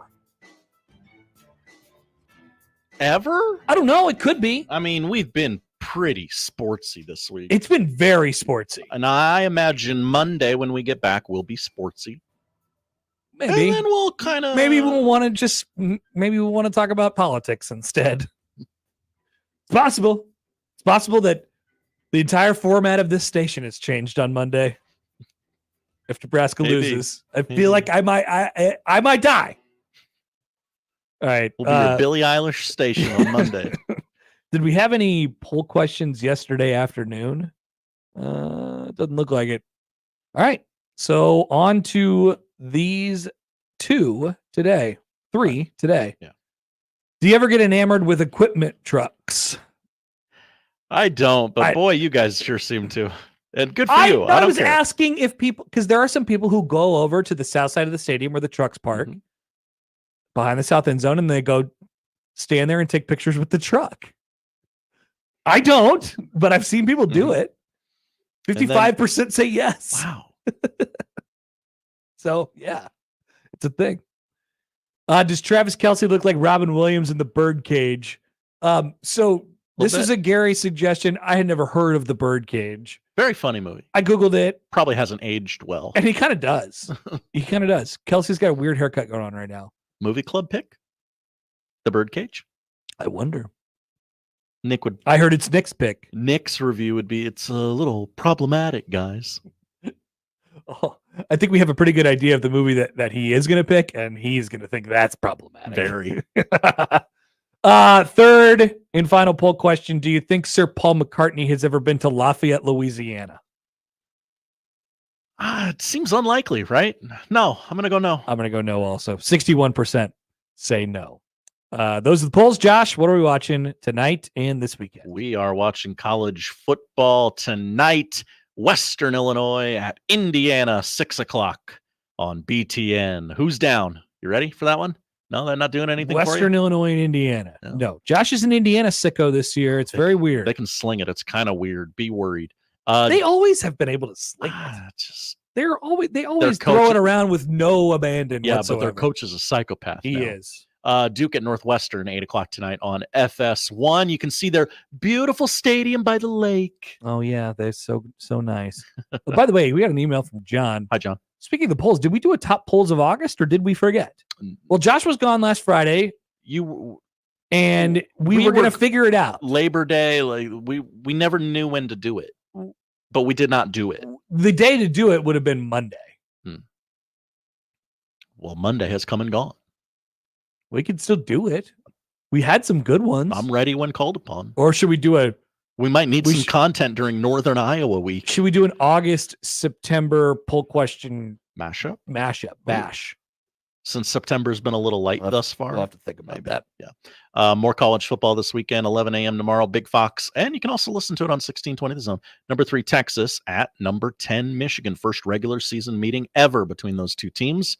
El Assico, 2:30 CBS. In Utah State at number 13, USC, 10 o'clock tomorrow night on BTN. I can't wait to read the tweets from the East Coast elites about a game starting at 11 o'clock at night.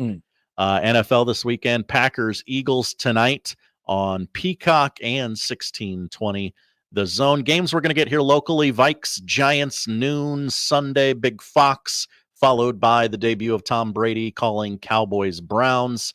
3 p.m. CBS, Broncos, Seahawks, and your Sunday night game, Rams, Lions, of course, on NBC and 1620 The Zone. Baseball this weekend, a big one in the AL Central that's garnered a lot of national attention for some reason. Twins, Royals, 7 o'clock tonight on Apple TV, 6 o'clock tomorrow on Big Fox. Yeah, that's right. Big Fox baseball game during college football season. Baseball. Giants, Padres, 8:40 tonight on Apple TV, 3 p.m. Sunday on Apple TV. Rays and Orioles is your Roku game Sunday morning and Sunday night baseball on ESPN. Diamondbacks and the Astros. U.S. Open men's semifinals tonight on ESPN, 6 o'clock.